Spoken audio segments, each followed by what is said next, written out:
Ladies and gentlemen, boys and girls, human beings of all ages, welcome to another edition of Vibrations with Vito with your host, me, Vito. This is episode 17, people. If you are watching this on YouTube, you need to subscribe if you didn't already. If you are just listening to this on Spotify or Apple, I need you to tell at least 3 friends. And if you haven't told 3 friends, I'm a little upset at you. So do that. Welcome again. The message for the week, we're just going to get right into it. So, the 3 P's: positivity, patience, and persistence. You got to stay patient, you got to stay positive, you got to stay persistent. Me personally, I struggle with the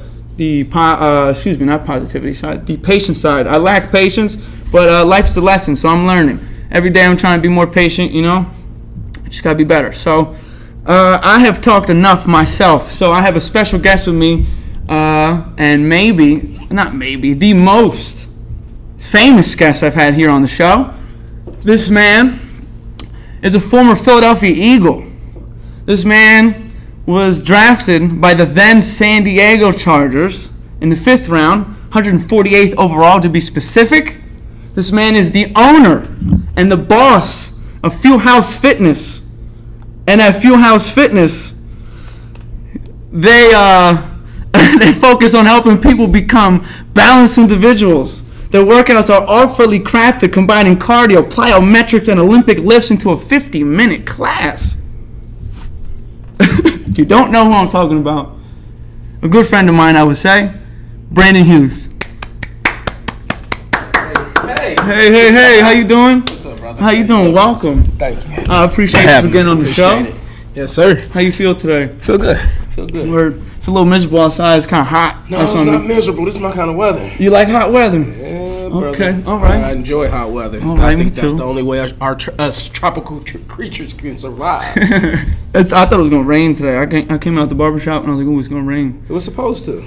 I'm but glad you know it's what? not. The good Lord said it wasn't going to today. That's so right. I can still go to the barbecue. Okay. You know. doing anything for the 4th? It's the 4th of July weekend, people. Am I doing anything? Yeah, I'm going to play with the kids. Okay. Anything after that or no? Hope not. I want to rest. Well, tomorrow, we always do something big for the 4th. Mm-hmm. So it's on Monday this year, so we're celebrating tomorrow. Y'all doing the block party, right? Yeah, Are y'all stop doing that? They don't really let us close the block off anymore. Why not? I don't know. I guess Who stopped that? I think it stopped when you were there.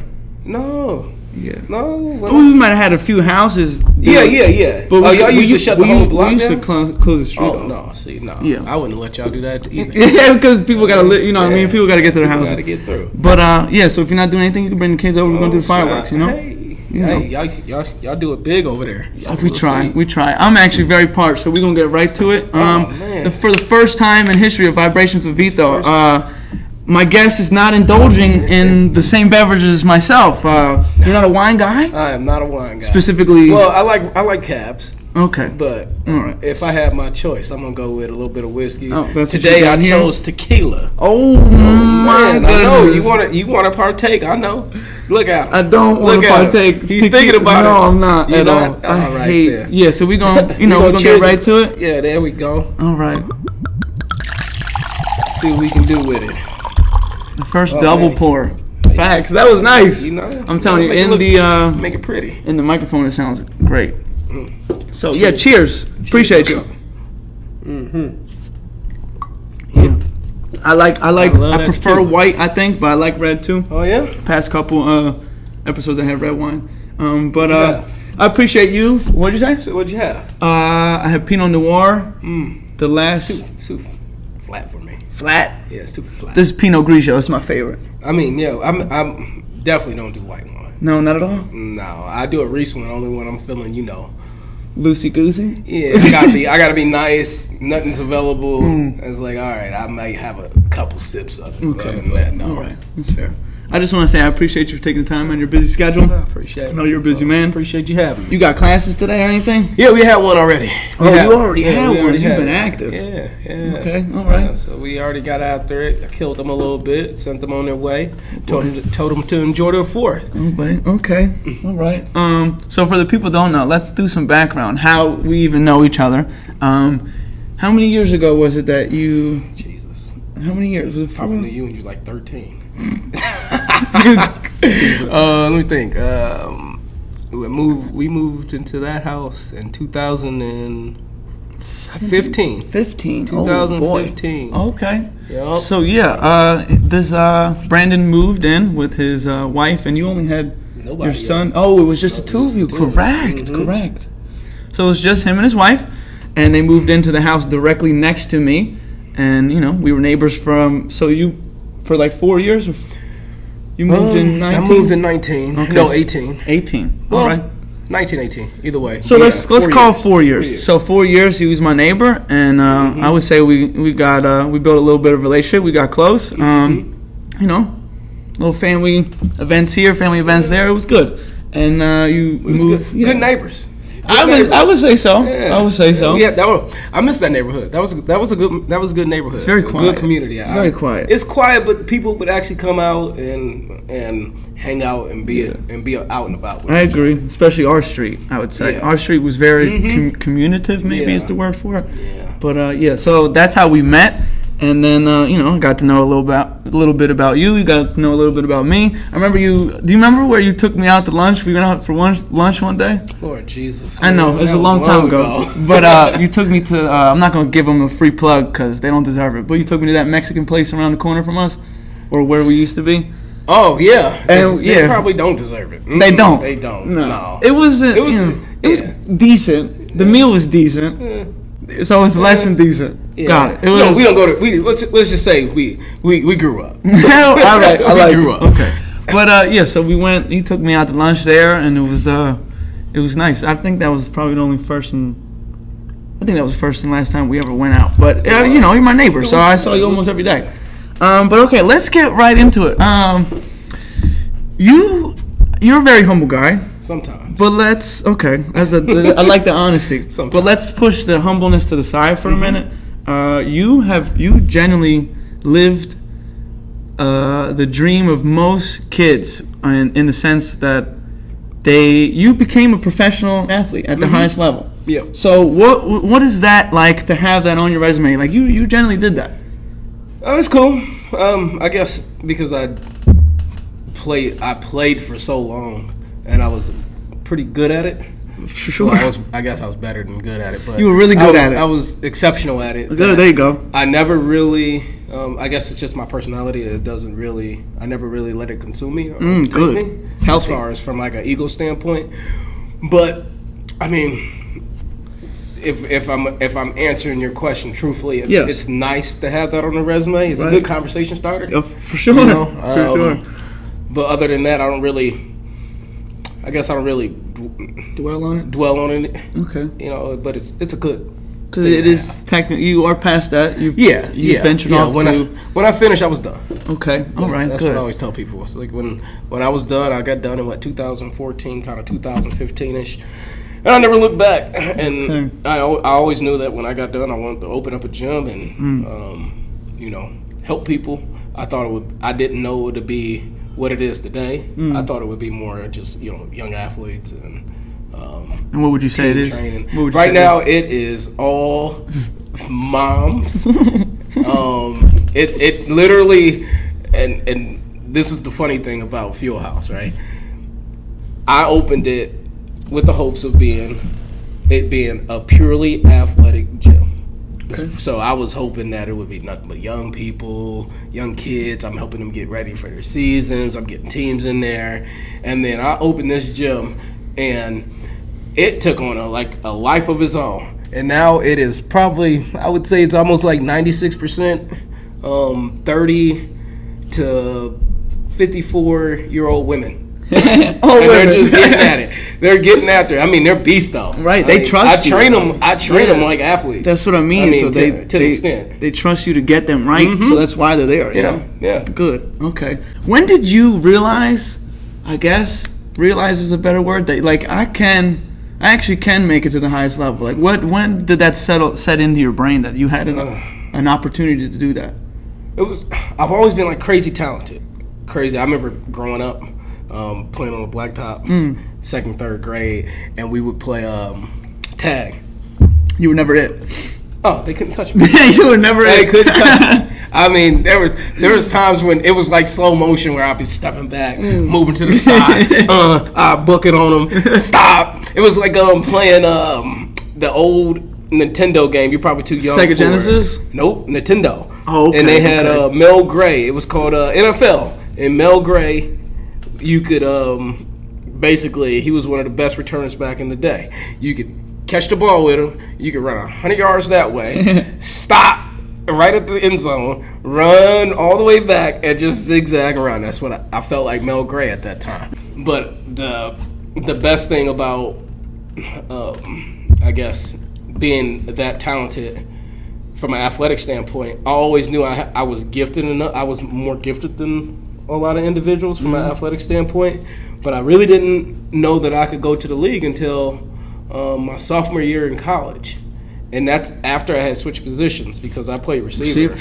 in high school, and then I was recruited as a receiver to Oregon State, and they moved me during my first year, during my first redshirt year. During a bowl practice, they were short on DBs, and it's like, oh man, we need DB help today. And my coach, DA at the time, was like, they're gonna ask you guys. He told me, he's like, they're gonna ask you guys to go ahead and play DB. I'm gonna let you know. Don't do it. You're never gonna come back. and I'm glad. And Coach Riley came to me and asked me, and I was like, yeah, man, whatever. And DA, I can remember DA when I walked out to practice. He was looking at me like, never coming back. Like, yep, they got you. And I sucked at it at first. Wait, really? Terrible. Yeah, because I played in high school, but that's just all athletic ability. But when you get to that level, the college level, it's skill. And I had to basically retrain my body to go backwards. Because I was always going forward. Right. So you have to go backwards. You have to learn how to move laterally. Like when you play receiver, there's not a lot of lateral movement. Like they always talk about Wes Welker, Joey Amendola, people like that. That's like shifty. But I mean, you think about it, most receivers, they're not really. No, I know what you mean. Overly shifty. Right. They're just working in space. It's just and then running like routes. a little bit of acceleration, quickness. Okay. But at DB, you got to be able to go lateral, backwards, forward, and you want to say at the same speed. Obviously, it's not the same speed as going forward, but you got to be able to do that all like that. And so I had to learn that, and I got good my sophomore year, and then took off. I just took off, and I knew when I got to my junior year, I knew I was like, they couldn't touch me. Like you were a beast in the Pac-10. Yeah, facts. They couldn't touch me. If I knew I needed glasses and I could catch, my ass would have. I'm sorry, dude. We can curse. Yeah, we can curse. My ass would have been a fucking second round, third round draft pick for sure. Okay. I just had no hands, and I didn't know I needed glasses. Yeah, that's crazy. Imagine that. Yeah. So would you have done contacts then? Mm-mm. Or you don't think you could have done contacts? I would have probably got the I'm so much older than you. I don't know if they had prescription visors back then. I wore a visor. Really? Yeah, but I couldn't. I don't think I would have been able to. It's something about touching my eye. I just can't get over it. I had that fear. I did it for a little bit. I mean, you pay me enough money, I would figure it out. Right. So my doctor knew I was so nervous about it. So like he would be like, "All right, we're closing at 5. So why don't you come at 5:30?" He stayed, and it was just me and him. We would take like time. Like he was like, "I get it." Yeah. He knew I was super sensitive, so he helped me do it. And but was it easy? Oh, it was very easy. Yeah. Once you got over the fear, like I got over the fear like after the third attempt. I was like, I can really look. My finger is on my eyeball right now. It wasn't that bad, but I had a terrible experience with the contacts, so I threw them out. Like a couple years later, I threw them out. You went to sleep with them on, didn't you? No. So they prescribed me this hydrogen peroxide kind of. Oh, this solution? Yeah, but that burnt the hell out of your eyes. Bro, I followed everything that they said to do, and then I was like, "Oh, here we go, time to put them in." And it felt like somebody squirted hydrogen peroxide in my eye. So I was freaking out, and then like I couldn't open my eyes. So I was like, "Did I lose it out?" Yeah, I was like, "Did I lose my vision?" And then I was able to open my eye, and then grabbed it, ripped it out real quick, and I popped like a bunch of blood vessels in my eye. Never again. Yep. But okay, so you went to Oregon State University. Did you have a plethora of offers, or did they give you the best? I was a little knucklehead. I wouldn't say I wasn't bad. I didn't care too much about school. Good. No, not good.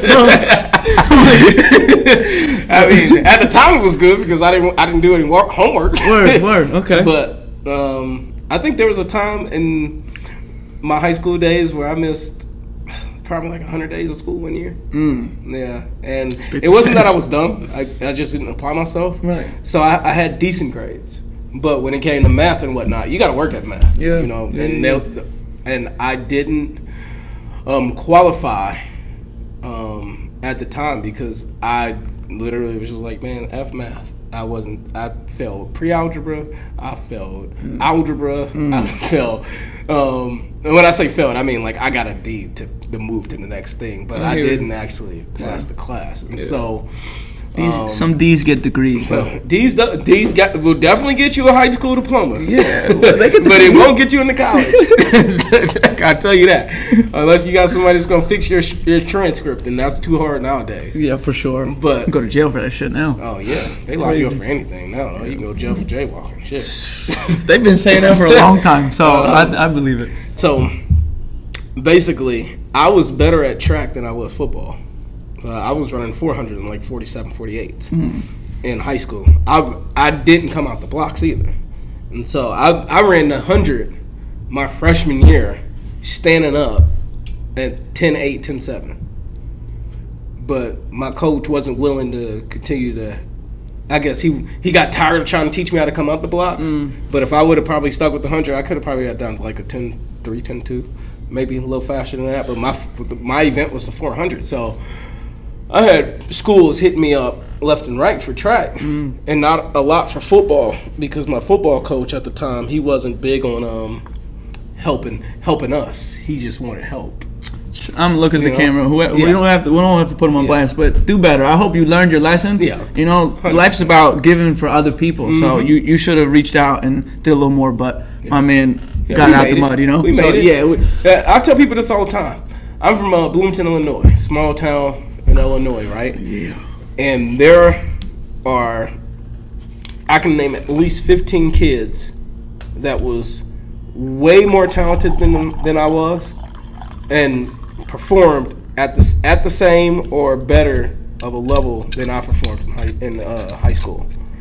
But that coach never took the time to actually go to their classes, go to their teachers, try to get them help. It was all about, all right, we need them to play. What remedial classes can we put them in? And if they don't have parents, like my mom was good. My mom fought back for me. Good. Because they tried to throw me in those classes, at the end of the hallway. And my mom was like, no, he ain't stupid. Right. And like, don't try to treat him like he's dumb. But long story short, I happened to have a driver's ed teacher at the time. Driver's ed teacher helped me. He was a former Canadian football coach, and when I told him about my predicament, where I had all these offers, but I was about to go to a school in St. Paul, Minnesota, called Concordia, and it was like a little bitty D3 school. I don't even know if it was D3. And he was like, "What?" I was like, "Yeah." And he was like, "I was like, my grades are bad, I guess." And I never really I had a coach from Northwestern. Oh yeah. Come to the school. Okay. Right? I'm at track practice, and it was like three studs. It was three of us, three studs, and the coach walks up. The football coach at the time walks up and was like, "Oh yeah, a coach came from Northwestern asking about you guys." And he went through each one of us. He was like, "I told him you're not smart enough. I told him you're too small. You're smart enough, but you're too small."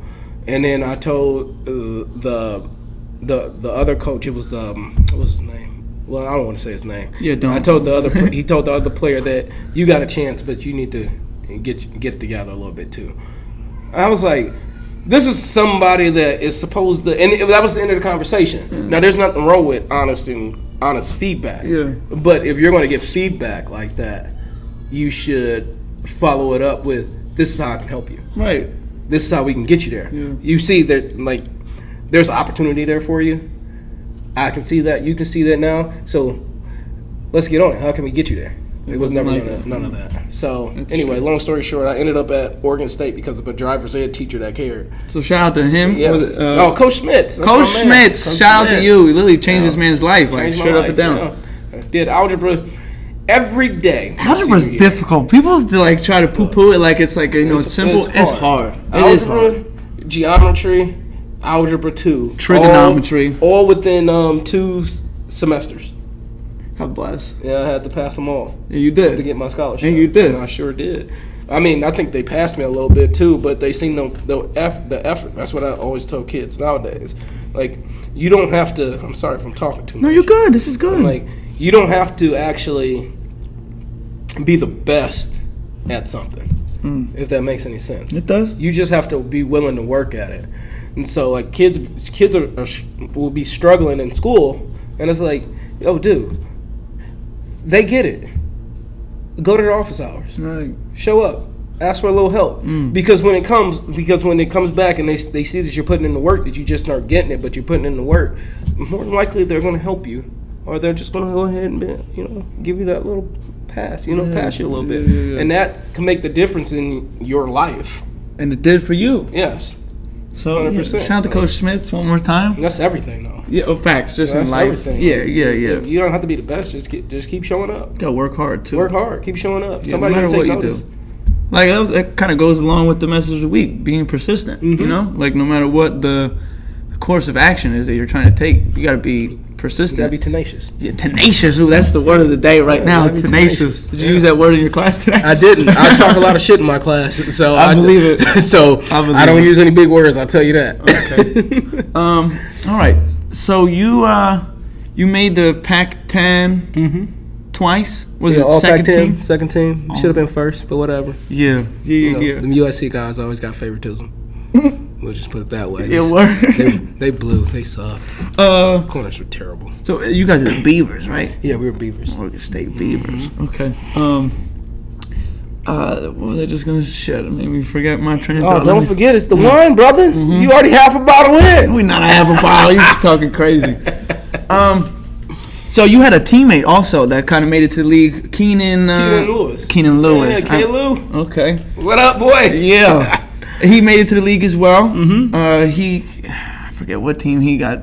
He played on the Steelers. He was drafted to the Steelers. Played there for a long time, but he got his big payday in New Orleans. Yeah, shout out to him. So that's dope. The two of you. He was the other corner on the other side, and you were on the other side. That's nice. That's real nice. Okay. So how was your Chargers experience? Because you got drafted there. So my question is, so like they show it on TV, like when a first round pick, they get the call from like Roger Goodell or whoever's the commissioner. Yeah. Do you still get a call in the fifth round? Everybody still get a call. They call you before your selection, let you know that you're about to be drafted. Dope. And that was dope. That was dope. It was like, this is the San Diego Chargers, yada yada yada. We're about to draft you. We're gonna take you in next round. We're gonna send you a ticket, whatnot, and you're gonna fly out, and we're gonna get after it. We're happy to have you aboard. Who were you with when you got the call? Everybody, all my family members. Okay, good, good. Well, I was kind of pissed off though, because I thought I was gonna go first day. Because they used to do it like first through third. Yeah. And then fourth through fifth. Yeah. So when I didn't go the first day, I was kind of mad. But did you lose a little hope, or you? No, I knew I was gonna get drafted. Good, my man. Believe in your abilities. Yeah. I just didn't. I guess I overhyped myself. And sometimes you do that. Yeah, I do that. I think everybody does that. It was a good experience. That was a good phone call. Okay, and you did preseason with the Chargers? I went through the whole season with the Chargers. I just got injured. So I went to preseason. I got injured in preseason, and they stashed me, though. Because it was like an MCL. It was like a 2-3 week injury, but I wasn't ready. The thing I always will be grateful for about my Chargers experience is it taught me how to grind. Like I was a hard worker, and that's how I went from being a receiver to a corner. And then you got to work hard to get the techniques and whatnot. Then you got to work hard to excel at playing the ball. Then it's just all work. But I was a little guy. I was like skinny like you in high school, In college, I put on a little bit of size, but I think I came out of college at like 172-ish. You 5'11", right? Yeah, 5'11", 5'10"-ish. Okay. So, yeah. So what that means is he's 5'10". Yeah. Yes, I'm somewhere in between. Word. Okay. So you work. It taught me how to grind, man. We're really undersized though. What's like the average? No, corner? I'm not undersized. Okay. I wasn't an undersized corner. They're usually a little bit taller. Especially nowadays, these receivers are 6'5". Receivers are so big, but I wasn't undersized. I was just not husky. Yeah. I didn't really have the size to actually like bulk up, compete with guys when they got physical with me. Okay. And so that actually developed my love for fitness. Okay. Because I was with my man Vernon Stevens. Look at that. He actually taught me how to work out, how to train, how to get my body right, and we got after it every day. So when you're an IR, you don't have to show up. So you once do have the option. Start, you have the option to show up. Yeah, you have the option, but you don't have to show up. Okay. Like I could have went and partied every day, and they never seen my face. Well. Because I'm on injured reserve, you can't be around the facility when the team is basically, like in the same meetings or practice. It's strange. And whatnot. Doesn't that sound strange? Yep. It is, but that's just how they do it so that they, because teams can get gun ho, and they'll take advantage of any situation they can. It's a business. But for me, I'm sorry, you can be in meetings, you just can't go to practices and whatnot. Okay. Okay. So, but what I did was I would get up early. I would go meet with Vern. We would work out for about an hour and a half. I would go out and do my conditioning, come back, watch film with the DBs. I would basically go from almost 6 o'clock to 12 o'clock when I had to be out the building. I get my treatment, come back, watch film with them again after practice, and basically I went through the whole process with them. And it taught me how to basically grind and prepare myself for, like how to properly prepare myself for the NFL. Okay. Rigors. So right after the, so were you on the team when like LT was there, or was he already gone? Oh, okay. So I was on the team. LT was my not my red shirt, was my IR year, and you could see the BS that he was going through when it was that was when they was trying to phase him out. Yeah, and he was about to go to the Jets and whatnot. Yeah, facts, and damn that's bro. when they was trying to phase him out, and I was able to see, which is another cool thing, the business side of it. How they do you? Oh man, doesn't matter what you did for me then. It's what you did for me now. The Chargers was one of the few organizations that was just blatantly grimy about it, but not grimy in the sense of they're not being honest. It's just cutthroat. It's like if you do your business, but do your business behind the scene, they would carry it into the meetings. Like, all right, the coaches know that they want this person gone in the front office, so now the coaches are trying to treat this guy a certain way and talking to him a certain way. That's not healthy. That's not healthy at all. But when I went to the Giants, you never seen it. When I went to the Eagles, you never seen it. It was always like a healthy respect. But for some reason, that culture. I'm thankful for it because I actually got to see the business side of it. It was like, man, like 2 weeks ago, y'all was up here kissing this dude's ass. Now all of a sudden, he had a couple bad games, and he kind of dispensable, and now y'all just talking to this dude anyway. Like, and that's LaDainian Tomlinson. Well, I didn't see him. like LaDainian Tomlinson. Right, I'm just talking people, about the defensive side of the ball because that's the meeting. Right. Those are the meetings I'm in. And it was just crazy, man. It was crazy. At the end of the day, it is a business. It's 100% a business, and it's like a multi-billion-dollar business. You better treat it like that. They really don't care. You better treat it like that. That's a shame. That's why I lost my love for the game because I always play for fun, and so the business side was cool. The money was good, but I guess I enjoyed the physical part of it. But I enjoyed it more for fun. And when we lost the team aspect of it, because you lose that in the NFL. For sure. When that was gone, it was just like, oh, what I'm doing this shit for? Like, I'm hitting people, I'm getting fucking dizzy. Like, nah, fuck this. and then you couple that with it being a business.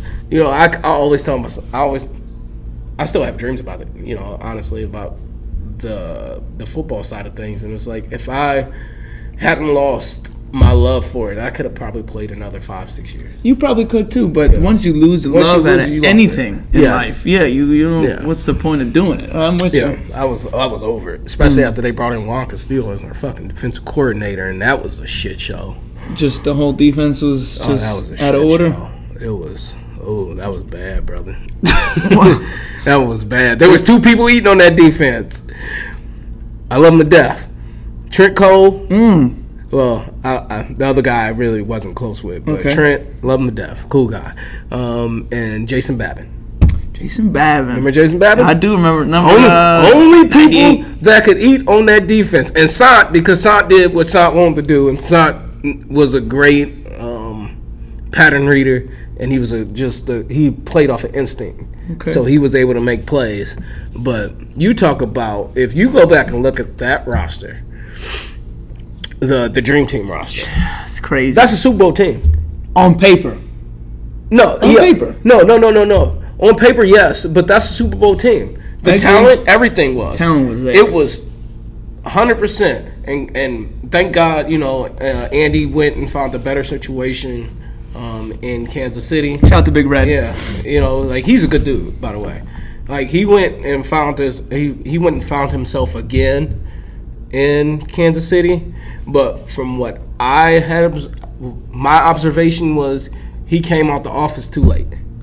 So Andy's a real student of the game, and he would just sit in his office and watch film, and that's why when game day come, you're like, man, he's a fucking offensive genius, because literally he's breaking that shit down and presenting it as it needs to be to, like, the offense coordinators and whatnot. I'm quite sure, like, I'm not too familiar with the offensive side and how they handle their meetings, but all I know is he was always in his office. So he was doing his due diligence as the head coach, for sure. Yes, but he was entrusting people that he should not have entrusted to manage the team. And so by the time he came out of his office, it was too late. The shit was already on fire. Yeah. And so his way of trying to rectify it, and what derailed the entire thing, was the fact that he somehow got I don't know what the hell happened. Right. I don't know how you make an offensive line coach a defensive coordinator. It doesn't make any sense. Over Todd Bowles. I like Todd Bowles. Oh man, Todd Bowles was there. Wow, you picked this dude over Todd Bowles? I mean, it was crazy, man. Yeah, there's definitely some, like, politics and stuff that we don't know behind it, but that's crazy. He knew 2 coverages. I swear to God, he knew 2 coverages, and he made the shit up on a notepad. And he was trying to run quarters on one side and 2-man on the other side. Now, if you know anything about football, you cannot have a quarter safety, because a quarter safety technically has to play in the box, like 10, 12 yards. Right. And you cannot have a half safety that needs to be over the top. So he's playing 15, 16 yards. Like, it was nuts. Linebackers have to go from 2 to 3 to 3 to 2. We're like, sometimes if they come in a bunch, like if you watch that season, they were just getting bunches, and we didn't know what the fuck to do, because you are on this side and you had to know what that backside linebacker was doing and that backside corner and what the safety was doing. It's like, yo, bro, you ever thought about just running cover 4? Yeah, imagine that. Like, and then if you want to run 2-man, just call 2-man. Right. But our run fits fucked up. We don't know what fucked the cover. That shit was a disaster. And we was still in games. Yeah. That whole season. As a fan, I'm strictly a fan at this point. We would lose it at the end. Right. Almost always. That whole season was like, yo, they got a shot. It was fucking incredible, man. It's crazy. It was incredible. That, for me personally, that hype around the preseason, I was like, yo, this is a Super Bowl team if I've ever seen one on paper. It was. The fact that Vic was Vic was a full-fledged different quarterback at this point in his career. Like he was like, I'm gonna stand in the pocket and I'm gonna sling it. And sling it. Yeah, and then if it's third and 6, I'm running. Yep. Yeah. And Vince Young was the backup, and I love Vince Young. So I was like, yo, if anything happens to Vic, I'm like, we got Vince Young. We're gonna be all right. He's serviceable. Yeah, they kind of complemented each other a little bit, but just Vic had that arm that Vince Young didn't have, I would say. But and then it just blew up almost every game. It was like, yo, why are we losing? It imploded. Yeah. There's 2 reasons though. Go ahead, tell me. Tell the people. Reasons. One, you can manage getting away with a lot of bullshit when you got a lot of talent. You got to remember who our corners was. They had Nnamdi. Yeah. If they would have just used Nnamdi the way Nnamdi was supposed to be used, he would have been decent. They had this motherfucker trying to backpedal. Nnamdi is 6'7". Is he really? Like, he ain't, but he like 6'4", 6'5". Okay. He is not a backpedal corner. He cannot play off. You should not ask him to play off ever. It's not going to go well. He's too tall. Then he had Asante on the other side. You're asking Asante to play press sometimes. Asante ain't no damn press corner. Asante was off the ball, read, make a play, and he's arguably one of the best corners to ever do it. I would agree with that. But you can't. He got to be in the conversation. He needs a little bit of coverage because he likes to gamble. Yeah, he does. But in that defense, you ain't getting no coverage. No. Like that safety, they would run 3 up the pipe at that safety, and this split safety is doing this, but this safety has to take that 3. So you got the whole middle of the field open. So you can't gamble because if that one runs an in cut, there's nobody there.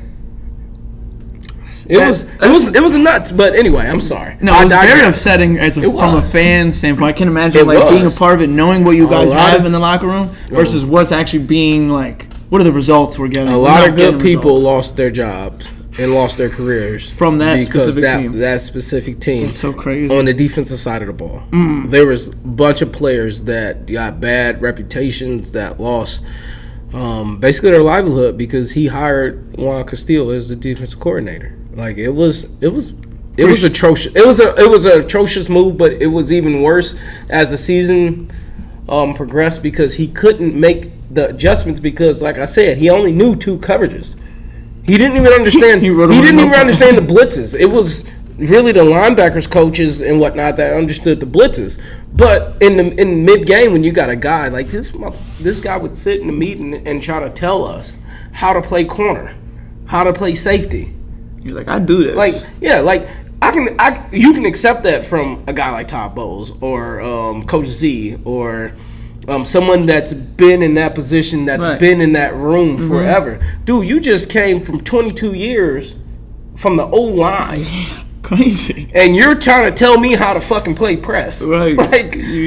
Come on, man. Like, just I'm sure you guys weren't taking him serious either because, like, it was hard. Yeah, it was hard. To keep it was hard because you would sit in the meeting and you're like, this shit don't make no sense. This is not going to work. And we would have a secondary meeting after that. Not like secondary, but like a secondary meeting. Like, we would meet after we met and we would just try to iron out as much as we could pregame because we knew that what we was doing in practice only worked off of cards.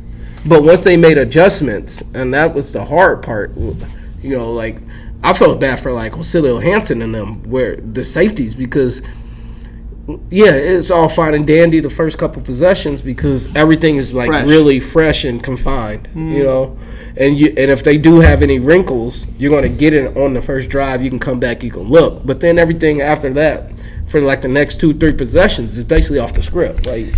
But after the halftime, you got to be able to make adjustments, but you can't make adjustments when you are playing something that's unsound. Yeah. And so he couldn't make the adjustments, and Andy wouldn't stop fucking throwing the ball when we was up. We would be up. We would be up, and we are literally up 2 touchdowns in the fourth quarter, and he's still slinging the rock. Yep. Like, what are y'all doing? Never made any sense. I remember specifically my dad would have so many hot takes about Juan Castillo. And he would, speaking of my dad, today actually is his birthday. Oh, happy birthday! Shout out to you, Papa, I was gonna throw his age out, but we're not gonna do that. No, So do that. 61. Ooh, my man. that's a blessing, brother. Yeah, it is a blessing. He looked good as ever. Just You at the shop today? Yeah, he is. Man, he ain't gonna never stop, is he? I hope so. I hope so he too, do. man. He'll work. deserve it. Look, man, he's one of the He's one of the hardest working people I've met in my life. Say something. And you know the funny thing is, the other one was a neighbor as well. You know which one? It was growing up though. Oh, okay, Mr. Alvarez. Okay. Mr. Alvarez be sick. He would be like have all types of stuff going on at home. Still gotta work. And he would show like the day he missed a day of work, I knew he was sick. That's fair. Like and it was just one day, and we grew up. We grew up in that house. We basically grew up together. So from 7 to, actually I'm probably younger than that. From 6 to 18, I never seen him miss one day, besides that one. Shout out to Mr. Alvarez. Mr. Alvarez, workaholic, man. Same thing with my dad. So shout out to Papa. You know, shout out to Vinny Chens for most people. But you know, I love you. I appreciate you. And happy birthday. But okay, so one of my fondest games like that I've watched was from that Eagles team. Which one? I'm the Miracle at the Meadowlands 2 with Deshaun. Oh man, were you on the team then? No, I was actually on the Giants then. Wow. I had came to the Giants. I do. I know. I mean, I came to the Eagles a few weeks after that, I believe. Damn. Yeah, I was on the They're Giants. like, we need that guy right there. We need him on this side. Yeah, I think I remember that correct. Okay, so I was on the other side, and I would just remember us going into the meetings. Damn. After that shit, and they're like, how did that happen? Man, they was pissed. Tom Coughlin didn't play. He was hot. I've seen the Super Bowl victory from the Eagles and everything, but that specific game may be my favorite game of all time. That was the game. Because you went through literally every emotion as an Eagles fan.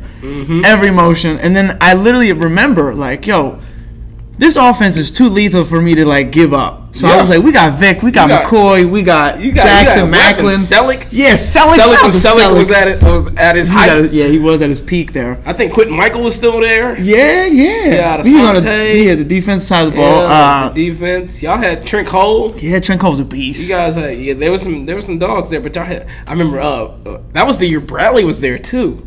Remember Bradley? Sean Bradley? Bradley, the big ass white boy, middle linebacker. Yeah, was his name Sean? I don't remember his name. I mean, he was there. Middle linebacker. Yeah. So that game specifically, I can't believe you were on the other side of the ball. I honestly thought you were on the Eagles. Nope. Okay. Well, so let's. I'm going to ask you now. So when you got in the locker room after the game, and Tom Coughlin was your coach. Well, I was on the practice squad, so I wasn't actually at the game.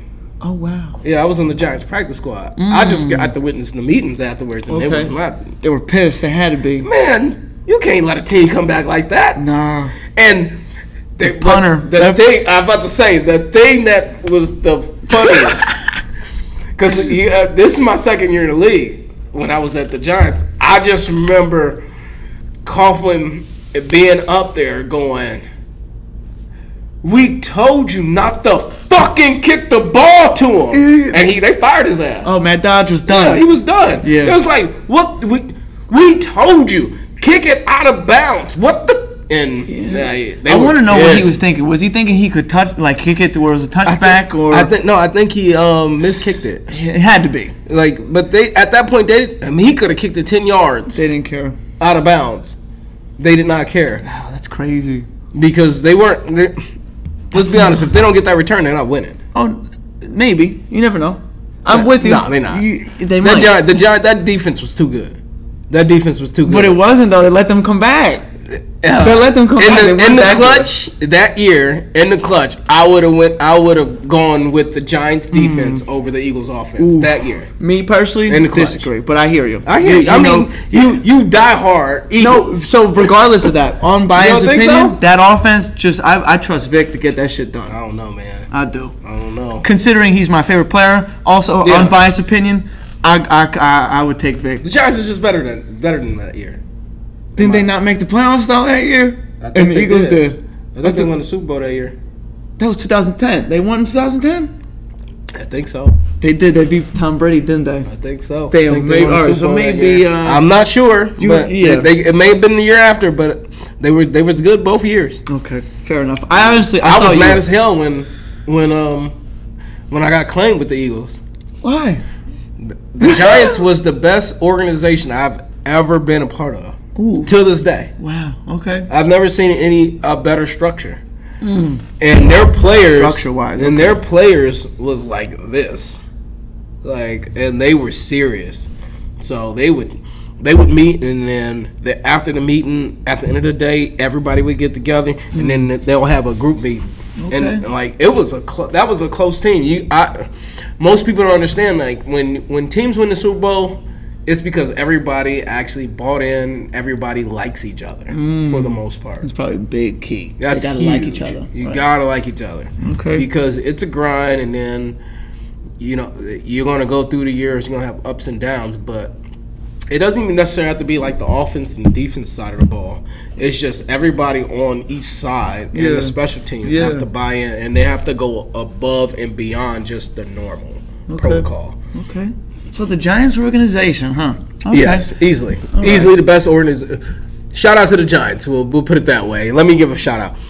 I'm just gonna easily the best organization in the league that I've been a part of. And I think if you ran it down the chain as far as like players that's been in the league, that's been multiple places, and they ever step foot in the Giants facility, they would say the same thing. The only thing that happened with the Giants, in my opinion, is they got too regimented and too what's the word when you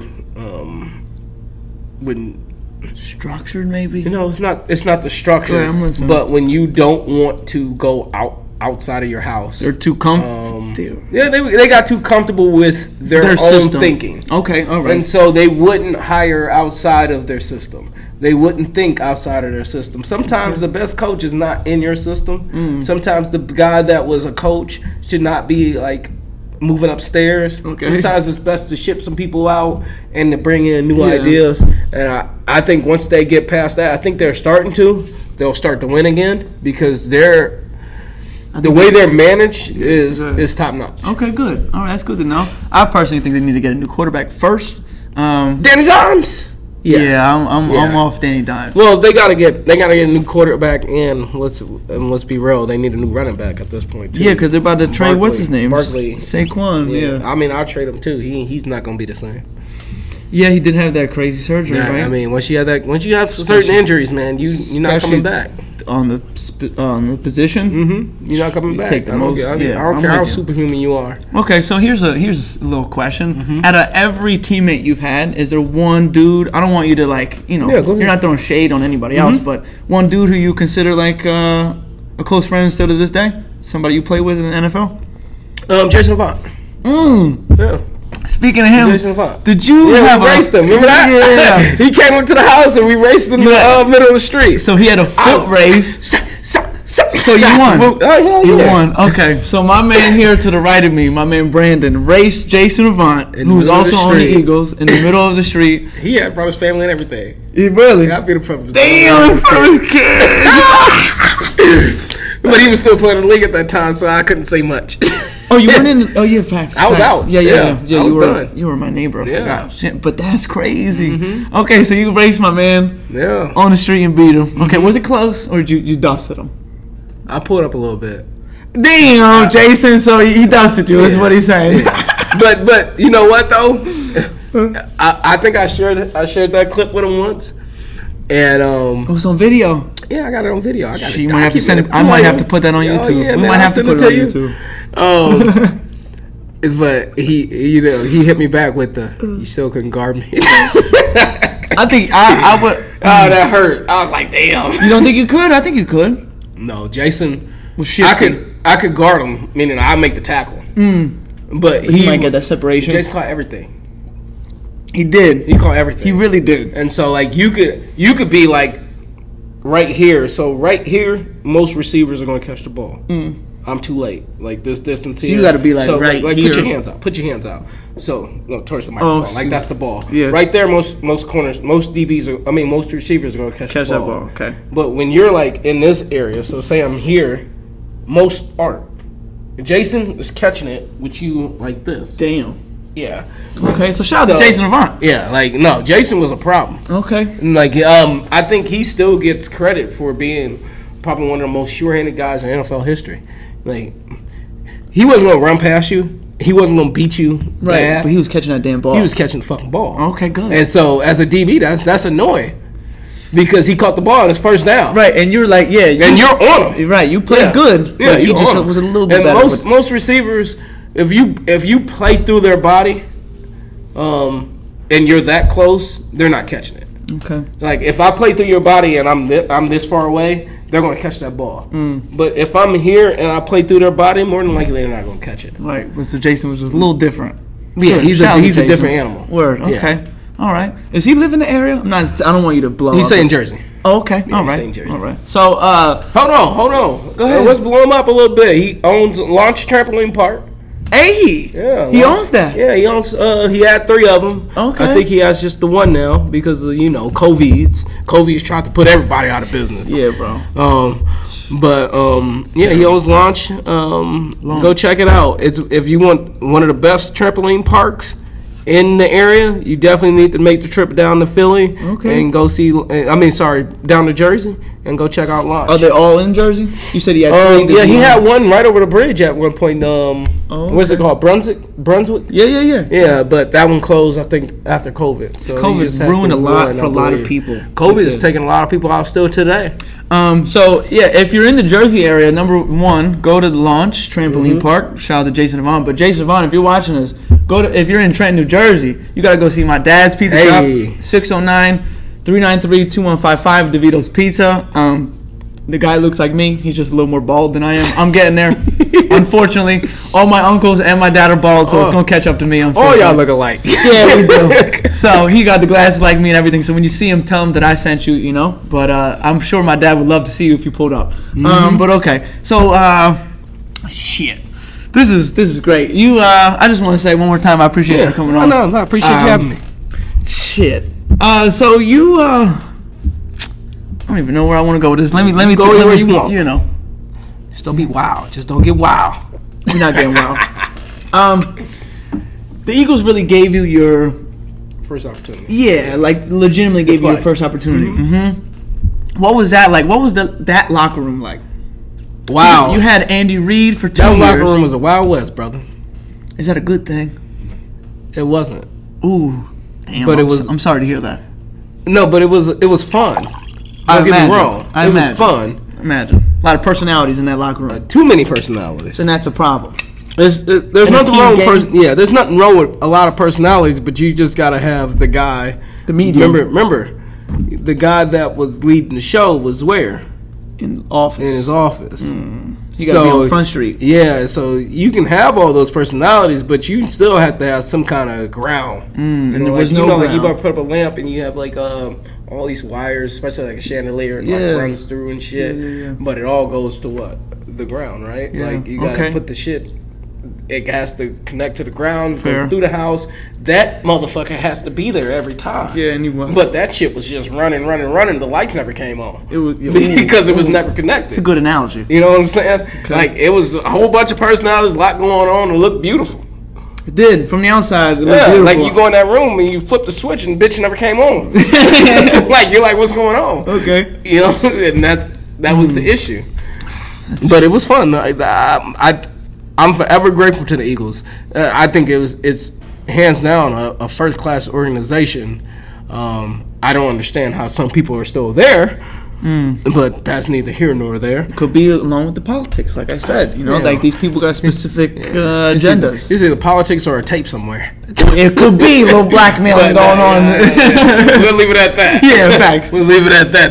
That's a hot take. Yeah, it is a hot take. But there's I don't know. Yeah, I think you know about it. I think we had a conversation about it, but we have definitely not had a conversation on air. But there's a video of an Eagles practice Mm-hmm. where you and Everybody asked me about this. do they? Yeah. Okay, well, good. So you know, you don't have to go too in depth with it, but so there's a video for the people. If you're just listening, you're not going to be able to get to watch it, so you're just going to have to do your due diligence. But you and Deshaun Jackson got into a little scrum, a little brouhaha, if you will. That's a great word, brouhaha, at practice. And then the team had to separate you guys. Yeah. And was that kind of just competitive nature? Yeah. Okay, good. That was like a normal camp thing. That kind of happened often, but that just probably... Yeah, that kind of... It kind of happened because I was more of a... Like, when I was with the Eagles, I had good size. Right. Like, right now, I think I'm big now. Like, you were a little more bigger. Okay, good. Yeah. Okay. And so, Deshaun was clearly a better NFL player than I was, but very quick. He doesn't like contact. He played in the Pac-10. Yeah. So I remember. I'm not saying that the Pac-10 don't like contact. I'm just saying we used to play all the time. Yeah. Because Deshaun was in college when I was in college. Cal? He went to Cal. Right. So it was. And so it was just a little. It was hot. Yeah. We started getting a little physical. It started with one-on-ones. I don't think he liked the way I jammed him. He's probably thinking, this is practice, bro. He at that point he was at his apex. Okay. And I was just a guy. You had something to prove. A little bit. Yeah. But yeah. Like if I was lined up against him, I'm not just gonna give you a free run. If I give him a free run, he gonna outrun me. Yeah, and then you will look silly. Right. Yeah. I so, mean, good. I'm glad you took that approach. Look, let's be real. Like 8 out of 10 times Deshaun gonna beat most DBs. Yeah. Yeah. I mean, at his apex. At that time, yeah. Yeah, like, and if you miss him, so I think he jammed and whatnot. I mean, if you watch the video beforehand, like he had just gave me like a nasty juke, and it was probably because I probably got mad and jammed him, and then he was blocking me. I remember he was blocking me the play after I jammed him, and he tried to get physical. Now Deshaun's not big, yeah, so I just kind of boom and I shot his head up. Oh boy! And then that's when the fight started. Yeah, because he got mad and he punched me. Oh boy! And so I'm like, boom, and I'm giving him haymakers to the helmet. Boom, boom, right? And then my dumb ass finally click into gear, like, why are you hitting this dude in the helmet? With the helmet on. And so, like, this is about the time where everybody's coming in. Yeah, and trying to separate. And so I switch gears because I'm giving it to him in the helmet.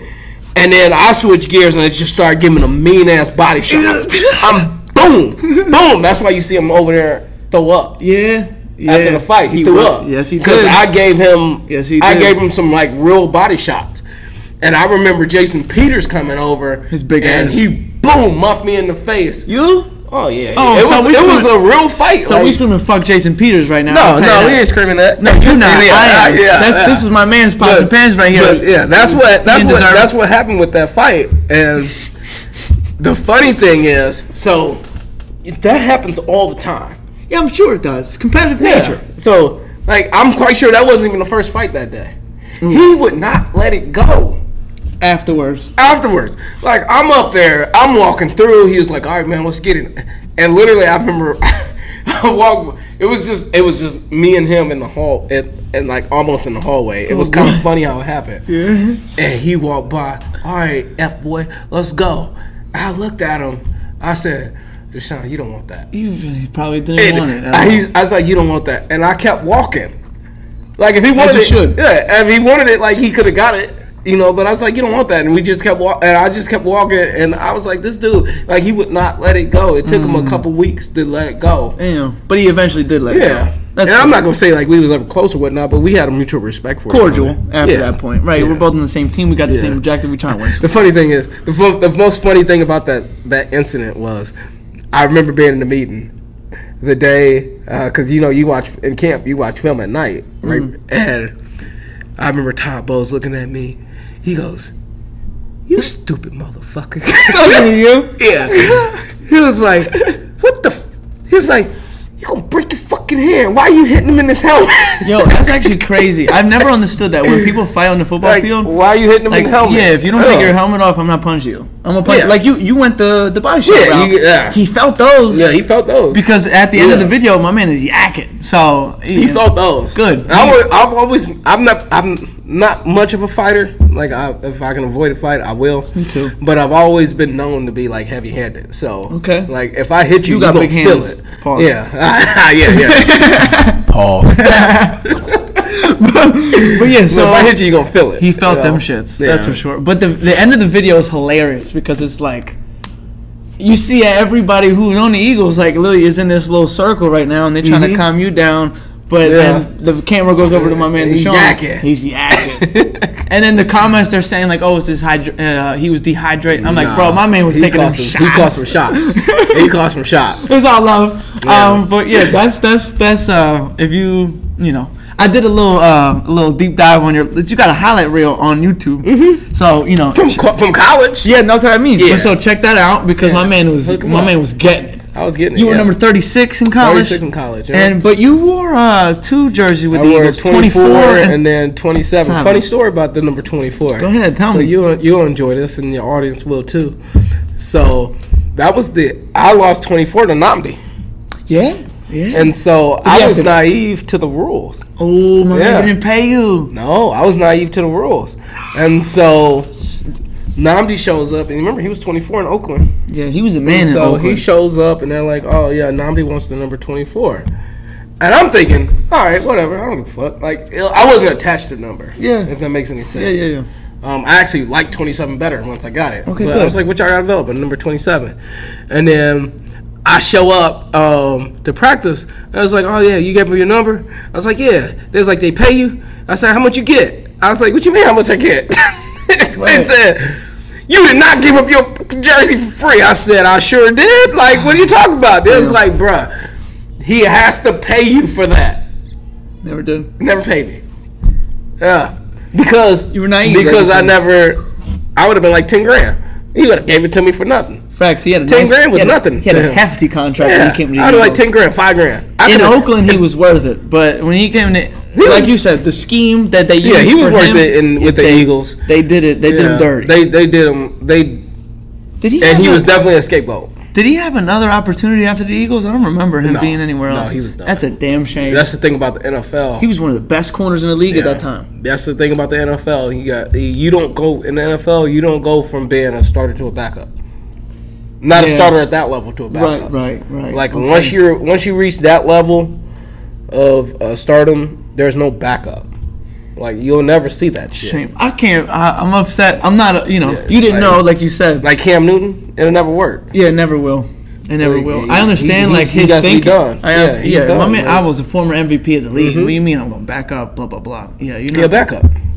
But he is a backup. I think he talk would be, about like from a talent perspective. He's not a starter at this point. Yeah, he would be the best backup in the league. I think one of them. Yeah, definitely one of them. I can't really think of too many backups that. Well, the league. That's the one drawback to the league, though. And that's why the Tom Brady rule was kind of introduced. What do you mean by the Tom Brady rule? So remember Tom Brady? They went low for his knees and. Kansas City got hurt. Kansas City. He was off of the playoffs, right? Yeah. So the NFL basically, the NFL used to be every man for himself, basically. So all these rules came about from money. So defenseless receivers, they don't care about that. They care about the money. The receiver, the quarterback needs a receiver to throw the ball to. If you hurt the best receiver in the game, it hurts the product in the playoffs. They don't give a fuck about the regular season. They care about the fucking playoffs because that's when people are really in tune to, like, you got the out-of-market folks like us that just like watch the Eagles and the Giants. Right. We actually get to see everybody and not on red zone. It's not like highlights. Yeah. So. Anyway, let me digress again. Go ahead. So, the NFL has a shortage. If there's one position that's not elite in the NFL, it's the quarterback position. You can go on any roster and find an O-lineman that's serviceable enough to start. You can find a corner behind them that's serviceable enough to start. Right. You can go all through that line, though. There's 3 positions that you can't find: punter, kicker, quarterback. The second string quarterback is usually fucking awful from a professional standpoint. Correct. Like, they're not going to win you all but like 2 or 3 games because it has to be dink and dunks and whatnot. Shout out to Nick Foles, the greatest backup in history. The greatest backup starter. Yeah. Because my man had he's good enough to start for some teams in the right environment. Correct. Because you got to remember, everybody's going to play. Most people perform better under positivity, and that's kind of like his vibe, right? So players really got behind him because his energy, he's infectious, and were you around and Nick he's Foles? A competitor. Yeah, were you around Nick him? Foles? Yeah, one of the coolest guys I've ever been around. Shout out to Nick. Nick Foles is good. Shout out to Nick. But the NFL lacks quality backups, and so that's where all the rules come from. Because, I mean, you watch a game and see the starting quarterback go down, and then watch the backup. The drop off is so substantial. You can put, besides like the corner, if it's like a really, really bad backup corner, there's every position you kind of can replace and hide a player. You want to know where the discrepancy was of what you just said about the backup quarterback? When Kevin Cobb was the starter and got hurt, and my man Mike Vick came in and started killing shit. Well, you know why Vick wasn't the starter though? Politics kind of was it. He had just come off the dog stuff. Right. Yeah. You know. So and then they traded McNabb. He was actually a starter. So when they traded, he was the phenomenon. He was actually a starter. Yeah. He was like the Allen Iverson of the NFL. They was just trying to let it die down. Yeah. Do you see the comparison when people? I feel like I always see when people say like Allen Iverson and Michael Vick are. They're game changers, kind of. Like AI kind of changed the league in the sense of like, people wearing arm sleeve. Yes. Now everybody's got. Yes, that's a good comparison from that perspective. Yes, facts. And the way he dressed and the way he acted, and now they're culture changers. Facts, culture changers. And now every quarterback has to have a Michael Vick component to them. If it's 3rd and 4, and no one's open, I'm running. Yeah. For like 12 yards. Yeah. So to me, Michael Vick is. And that was the sad thing about watching Michael Vick towards the end, though, is because the thing that made Michael Vick the most electric, like I remember Michael Vick getting the ball, and it was like after like a practice play, and he just like playfully chucked me the ball, and that was the fucking hardest. I was like, I looked at him. I didn't say it out loud, but I was like, bitch. Damn. I was mad as fuck. He threw the ball, and it was just like this, though. He wasn't, like, really trying to. I was like, motherfucker, like, I am not a fucking receiver. Don't throw the ball at me like that. And all he did was flick his wrist. Yeah. And he was just kind of being playful, right? Yeah. I wish he had Andy Reid his whole career. Yeah. Because in Atlanta, he was like, I'm the fastest dude on the field. Mm-hmm. But in Philly, he was like, I got to be the best quarterback I can be right now. Mm-hmm. So he was really in the pocket and throwing darts. But that was... Yeah. Let's touch on that in a second, right? Go ahead.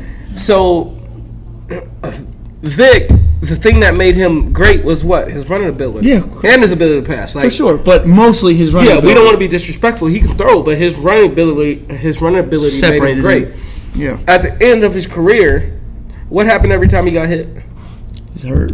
Or he what? Fumbled. Yeah. He was punch drunk. Yeah.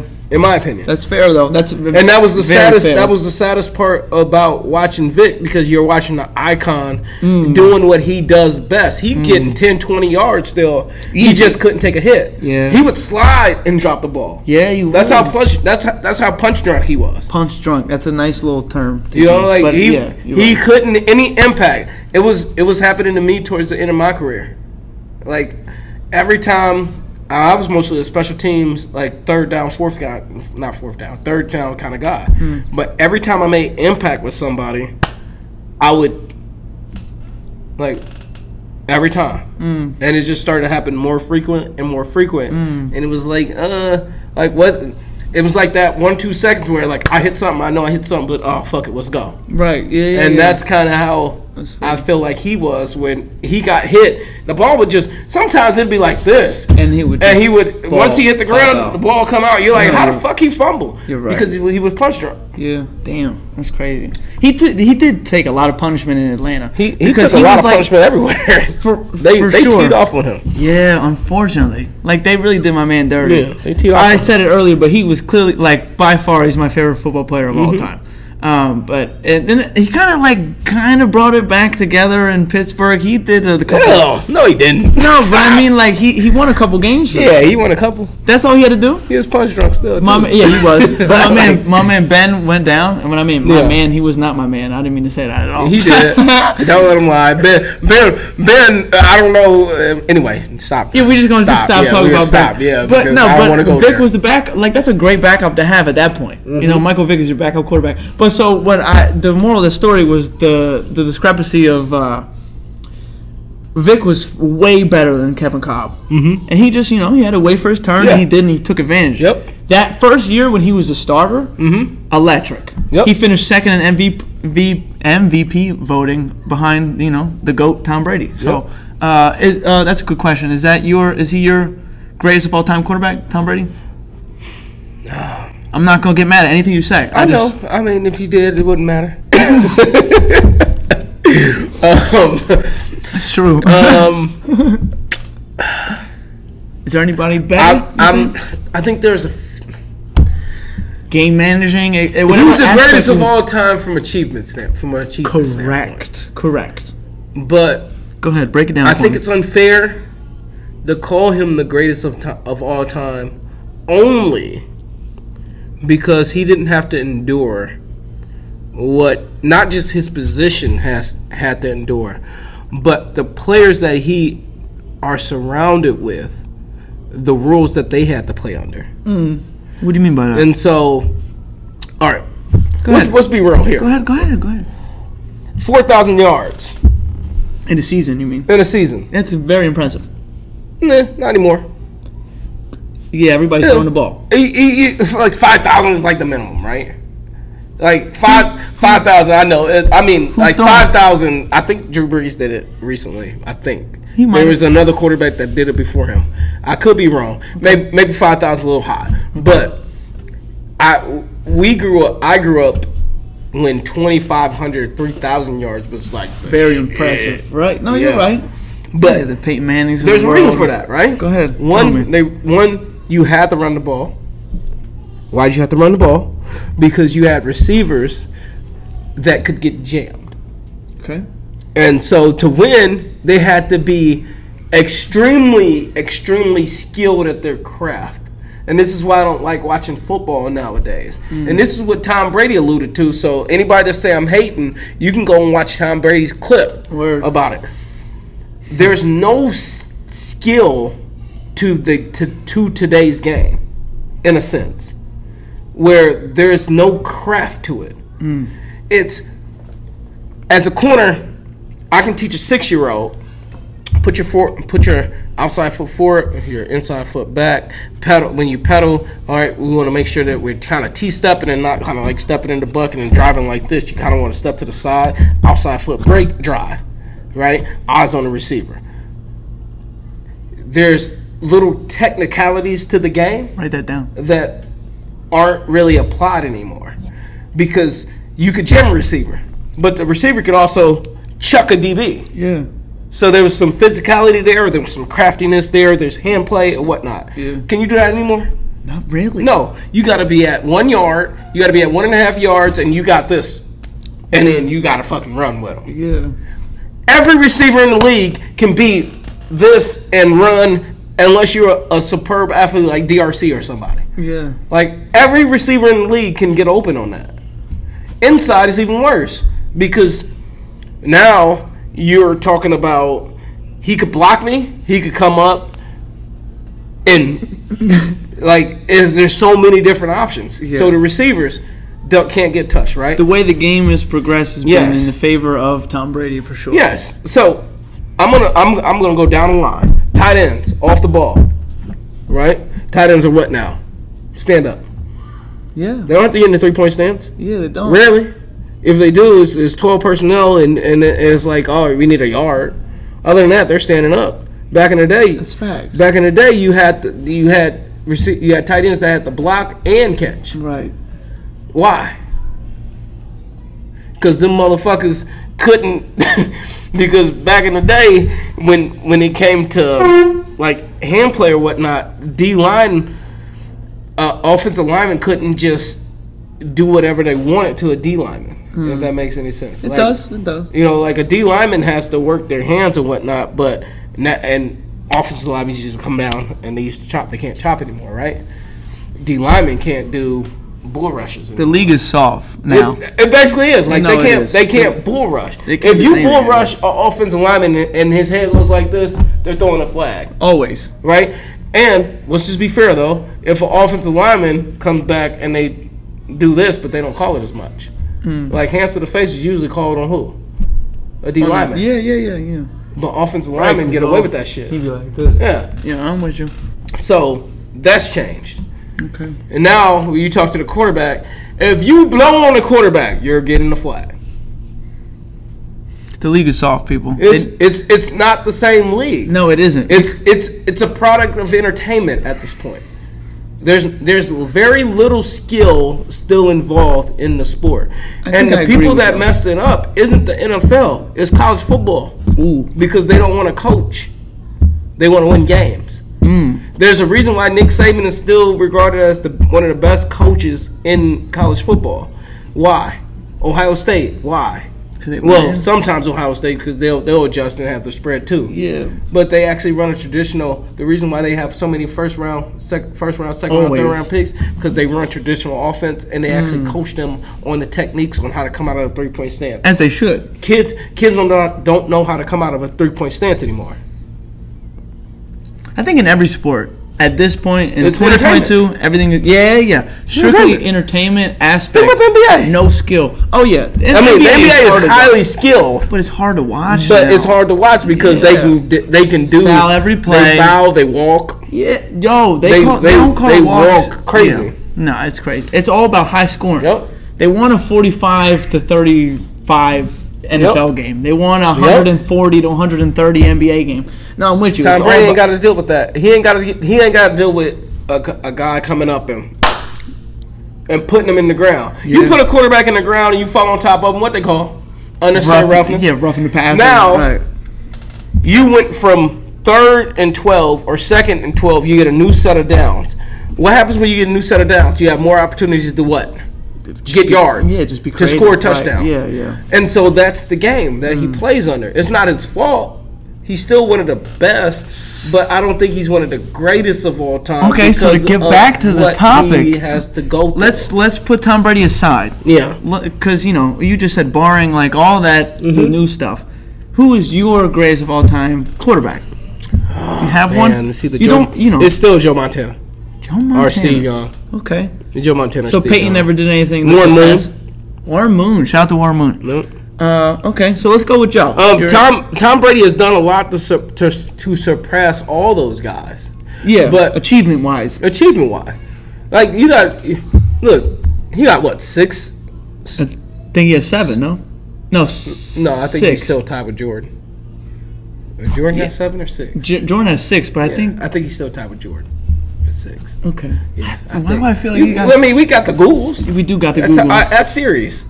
Series. I'm gonna just type it in. Look, I'm old. That's series. How many Super Bowls does Tom Brady? I think it's 6. I don't know why I want to say 7. If it's 7, that's some beast mode shit. He got 7. There you go. He got 7. So he won 6 with the Patriots, 1 with the Bucks. Oh, yeah, that's right. Yeah. That one with the Bucks is crucial. Big one. That's very impressive because he was way older. And the things that you got to remember that was his first year with a new team. Yes, that's impressive. Yes, I mean you can call it the bubble or whatever you want. He still won it. I don't like when people do that. Like in every sport, they're like, "Oh, that COVID year." I do. Like I think it. I do. How come? Just because it's kind of the luck of the draw almost. In football. How many people? I'm sorry. Go ahead. Let me clarify. Go ahead. It's luck of the draw because of who could be out and who couldn't be out, and it's based off of a negative test or a positive test. Ooh, that's a good point. That's the only. That's a great That's point. the only drawback to it. Yeah, because if you were the star corner of the team and you tested positive, that's it. Yeah, then that's it. And then now the second just string imagine got to if come there's a coach that was in contact with you. That's a good point. point. And they only you got to remember the media is only going to talk about like the head coach, the quarterback, and the star player. Yeah. But what about that coach that actually couldn't be in the game? No, you're right. At the game or whatnot. That's a great point. So I mean, I'm not diminishing. Everybody played under the same rules, but it's technically still not under the same rules. It's under the same luck of the draw. That's fair. That's a fair point. You know, and that's the thing. Think about this way. Go to the NBA. The bubble was crazy. The bubbles. I don't consider LeBron's. I don't consider that because how many people was out on his way to? That is the fan factor. People say fans don't matter. I think it makes a huge difference. It makes a huge difference. Yeah. When you're at home. T.J. Warren on the Heat, or he was on the Pacers. T.J. Warren was the best player, like Loki, in the bubble. But nowadays, what's he doing? Boo-boo. Nothing. Yeah. He's boo-boo. Well, I'm sorry. Jesus, no. Lord. I'm going to say boo-boo. Forgive me. No. You forgive. I refuse to call any professional player boo-boo. I apologize. He's boo-boo, though, to me, because he's done nothing since the bubble. So I feel you. Disregard, he didn't say anything. I'm saying it. He was boo-boo. Like, now he's boo-boo. He's so, dookie. The bubble. I almost said the boo boo. You know, there's a cartoon with. I'm sorry. Go ahead, no. Go ahead. There's a cartoon with a character named Dookie. Dookie. That's T.J. Warren. What cartoon is that? I don't know. My son watches all the time. He's like, "Put the show on." And I'll be in the kitchen washing dishes. His name Dookie, and he'll be like, "Oh, Dookie." I was like. Oh boy! Is his real name Dookie? Oh boy! It's a cartoon character named Dookie. Go look it up. Dookie something. Crazy. Okay. Yeah. Anyway, I'm sorry. Tangent. Let's transition. Okay. It's the tequila. That's good. You didn't even have that much. If we're gonna be real. Look, but I haven't eaten yet. Damn! I had a small breakfast. When did you pour? From up here. I said when. I didn't even see you pour. That's good. That's great. But okay, so this is a segment of the show we call Riddles with Vito. Oh, shit. So if you don't know, I'm going to give you a riddle. Riddles are very difficult. It doesn't matter, you could be so smart. Riddles are just difficult. It just unlocks a different part of your brain, the way you think. So I got a riddle for you. If you don't know, it is what it is. Yeah. I'll give you some time to think about it. I've been concussed a lot, so. You've been what? Concussed. It's okay. So I don't think it has anything to do with CTE, my friend. Hey, bro, just give me the benefit of the doubt. Yeah, I got it. I'm trying to give myself an out, and you up here trying to trample on my out. Nah, it's good because if you get the door open. So fun fact, nobody's got one yet. So if you get it, nobody's got a riddle yet. Nah. Oh, holy shit! In 17 weeks. 17 weeks. I think you need to use a different website, brother. No, I mean, Okay, so here we go. When you turn me on my side, I am everything. Oh. If you cut me in half, I'm nothing. You turn me on your side, you're everything. If you cut me in half, you're nothing. That's right. Turn me on your side, you're everything. When you turn me on my side, I am everything. If you cut me in half, I am nothing. A prostitute. Let me think about it. No, that's funny. I know, but that's not funny. The answer though. No, yeah, that was for comedic relief, but that was funny. Let me see. I'm gonna repeat. I know your brain is churning. There's a lot going on in your brain. Cut me in half from everything. If you turn me on if you turn me on my side, I am everything. If you cut me in half, I am nothing. Hamburger bun or a hot dog bun. You're wrong, but that's a good way. That's a good way of thinking. Man. Ooh, that's good. Let me think. He said hot dog bun. Okay. Shit. I'll repeat it one more time. If you don't have a guess, I'm gonna just say the answer. All right. One more time. When you turn me on my side, I am everything. If you cut me in half, I am nothing. Anything? Hold on, brother. I know. No, I ain't got nothing. The number 8. Man, stop it. Hold up. You turn that number 8 on the side, it's the infinity, right? Oh, snap. You cut the infinity sign. I'm going to use that. I'm going to use that today. That's good, though. That's dope. That's really good. That's dope. Okay, good. You got another one? No, I usually do one. Do two. You want me to do another one? Yeah, do two. Okay. Shit. I got some shit in the stash. I know you do. This one's a little silly though. Where do fish keep their money? Where do fish keep their money? In the bank. Huh? In the bank. What kind of bank? You gotta be specific. Oh man. I'm right though. You are. Is it the Outer Banks? I don't know. The river bank? Ah! The river. I knew it. That was good though. That was good. Yeah, so you technically. I was close. I was close. One. That's good. That's real good. That's a good one. So I want to go back to. I want to go back a little bit. So you said you grew up in Bloomington? Mm-hmm. Bloomington, Illinois. What was that like growing up? Did you? Is Illinois much? Is it any drastic difference between Illinois and Pennsylvania? Oh man, that's a tough one. Yes, as far as from like a land standpoint, right. Illinois is super flat. Okay. Pennsylvania has woods, mountain ranges and whatnot. Well, okay. Mountain ranges and whatnot. Lots of water. Around in here or around here. Okay. Not so much in Illinois. Illinois. This is gonna. I'm gonna look at it from just. I think the only way I can look at it is from an African American perspective. I feel much more comfortable out here. Really? Than in Illinois. Really? Yeah. Illinois, there's a lot of subliminal racism.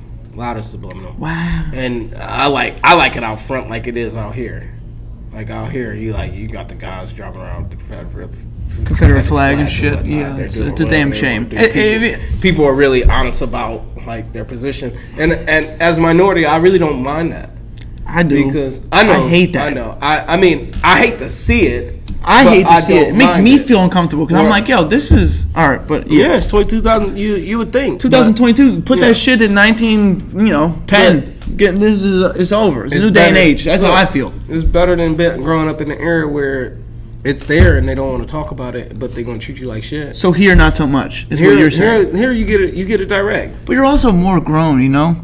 You're a grown man here. That is true too. Yeah. When did you leave That's a different Illinois? perspective. Like, I left Illinois when I was 18, 17. Okay. All right. Yeah. So it's a much different perspective, but the thing that I always appreciated about out here is that, and I'm not gonna say it's like super diverse, especially like where I live and whatnot. Like it's not super diverse, but it's a comfortable spot enough for me as an adult to feel comfortable letting my kids play in the front lawn and and do different things. Okay, that's fair. That's a good thing. Like I feel comfortable with them going around. Like I ask some of my high school clients all the time, like, how's Neshaminy?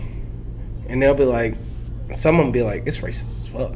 And I'm like, what do you mean? In this day and age, that's crazy. You got high school kids that'll be honest with you. Yeah, good. But I know that it will be much better here than it would be if I was to go back home.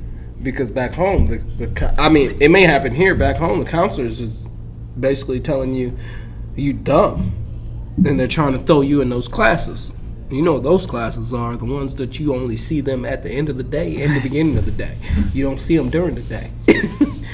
Or you have just a population of people that all believe in the same thing but aren't willing to come out and say it. That's the thing with like the Midwest, in my opinion. That's why I don't like the Midwest.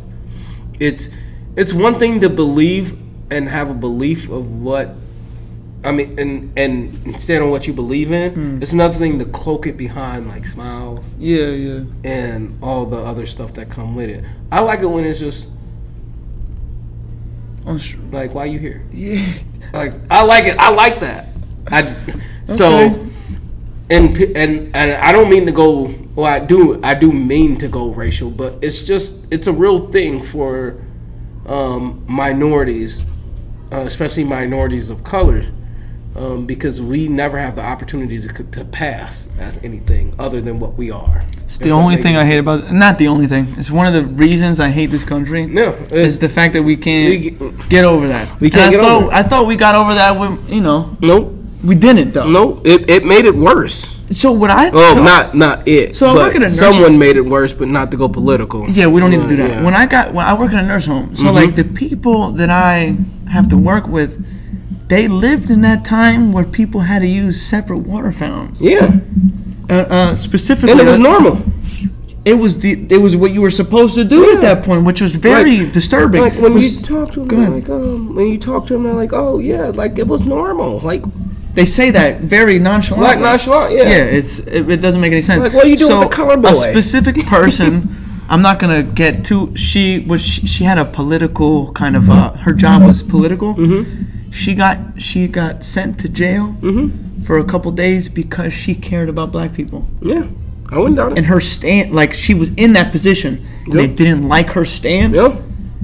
And she said she's like she has dementia, but the logical sense maybe that's a lack of a better term, but she said, like, it doesn't make any sense for black people not to have the same anything. So they took that as, we need to put you in jail. Mm-hmm. She was in jail for 2 days. Yeah. It doesn't make any sense. Tough. But so, I mean, at that point, and that's like in the 50s and 60s, which was not that far. No, it wasn't. That's what blows my mind. That blows my mind that we currently live in a country. And we still live in the same kind of...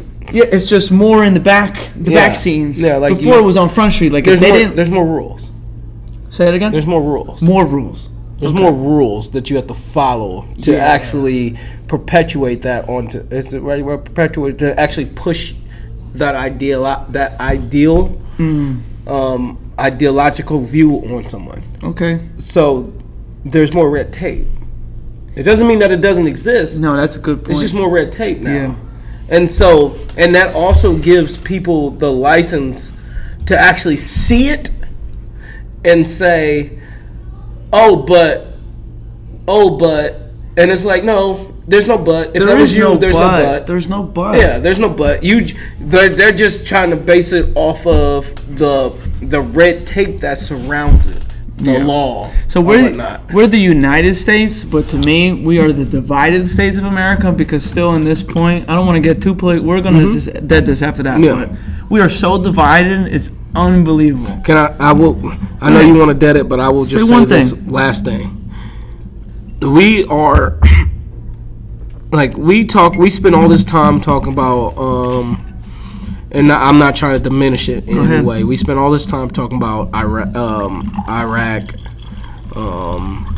Afghanistan, Russia, North Korea, all these things. Basically, we got problems. And thank God we have more laws and we're way more progressed than they ever will be. Honestly, you can say that. I mean, we have freedoms that most countries wish they had. That's true. 100%. It's true. 100%. Unfortunately. But our biggest issue at this moment is going to be us. And if we don't if we don't get past us, anybody can defeat us. That's true.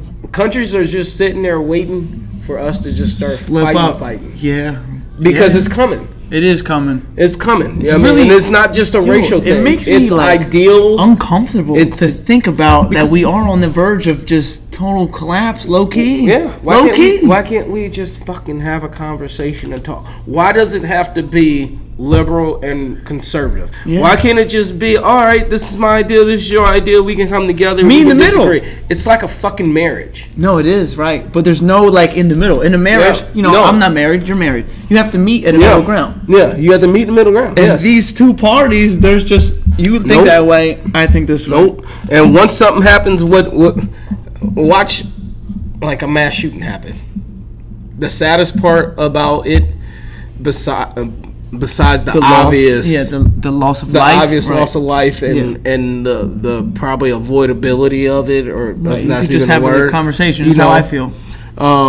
The worst part about it is because everybody has a platform now. So if you go onto social media right after it happens, watch how many people retreat to their corner, meaning to their belief, and then try to entangle, and it's so sad that those kids died. Yeah. But your first couple sentences had nothing to do with those children or anything. It was, I'll go to my corner, and then I try to formulate an argument and try to encompass it all. And if you actually look at it from the outside perspective, it's like that shit made no sense. Yeah. But it's corner first, then issue, then corner. Corner is going to trump their corner trumps the solution because no one's listening. Everybody just wants to be in their corner. Everybody wants to be right too. Everybody's feels like they're genius. Yeah, that's what I was about to say. Everybody feels genius. like their opinion is the only opinion and that they're right. Yeah. That's the problem that we're going in. Besides, the economy's crashing. Like, you know, things are, I don't know if you're in the stock market, but I am, and this shit is sad. Yeah, I bet it's not looking good. At this point, the only thing I could say to you is if you're going to get into the stock market, maybe get in right now because shits are so low. So when this shit gets over and it goes back to normal, you're going to make a lot of money. Yeah. I've been in it a little bit, so, I'm down right now, but... Hurting. Yeah, I'm hurting. That's a good point. But, okay, what I wanted to get into, I brought up where you grew up. Do you know that there are a few people that, quote-unquote, made it that came from your exact high school? Do you know that? Besides yourself? My high school or my town? I believe it was... Actually, now that you say that, I think it's your... my town. Yeah, I don't know if it was your high school. Any idea? Yeah. Go ahead. Let's see. Clay Harbor's from the area. Clay Harbor was from the Tri-States almost. So then maybe it is your specific high school, because what I have here on my device, I think it's people that went to your high school. Played for the Dallas Cowboys. Go ahead. Shoot them out. Okay, so real quick, this person attended your high school. The person who started... Made it where, though? State Farm. Started State Farm. Edward. Oh, yeah, that's why it's in the... Edward Russ Jr. Yeah, okay. He went to your exact high So school. you're not just talking about sports. Yeah, I'm talking in general. Oh, okay. I thought you just talking about Clay sports. Harper, who was also on the Eagles, he made it out of your town. That's great. Not my town, but the Tri-State area. Okay, that's fair. Okay, shout out to Clay Harper. Yeah. Greg Angle. Does that ring any bells? No. Okay, he was a center in the NFL who was also drafted by the San Diego Chargers. Was he a wrestler? Now, you don't know? Yeah, okay. I feel a little. I should did some more research. No worries. He was a center for the NFL. He was also drafted by the Chargers. Okay. So I think that was pretty cool. Nice. And Bob Bender was a NBA assistant coach. He coached for the Grizzlies in 2018. Okay. He came out of your high school. Okay. So there's a from Bloomington High School. Yeah, that's crazy. There's a little list of people that came out of yours. No, so I'm one of them. Yeah, straight up. Like I don't, like I said, like you are a very humble guy, but that's cool, man. Like legitimately, you made it. Yeah.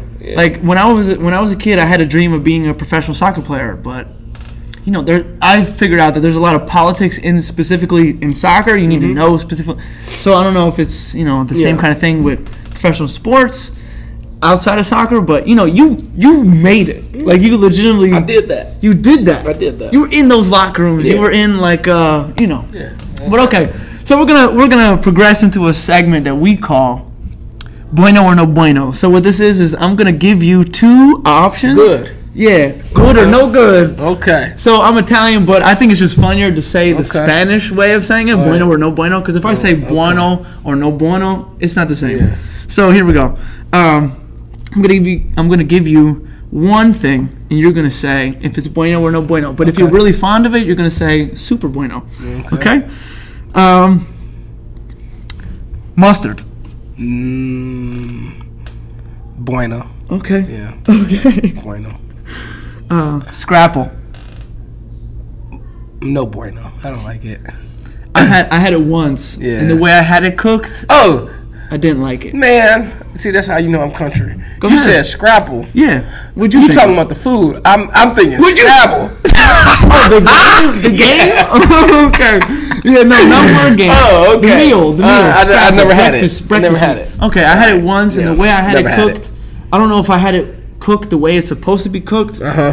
So I'm on the fence of, I'm just going to go no bueno. Yeah. But yeah, I'm gonna go off with what you said. No bueno. Yeah, okay, yeah, but you'd be open to having it again because I want to have it again. Okay, mayonnaise.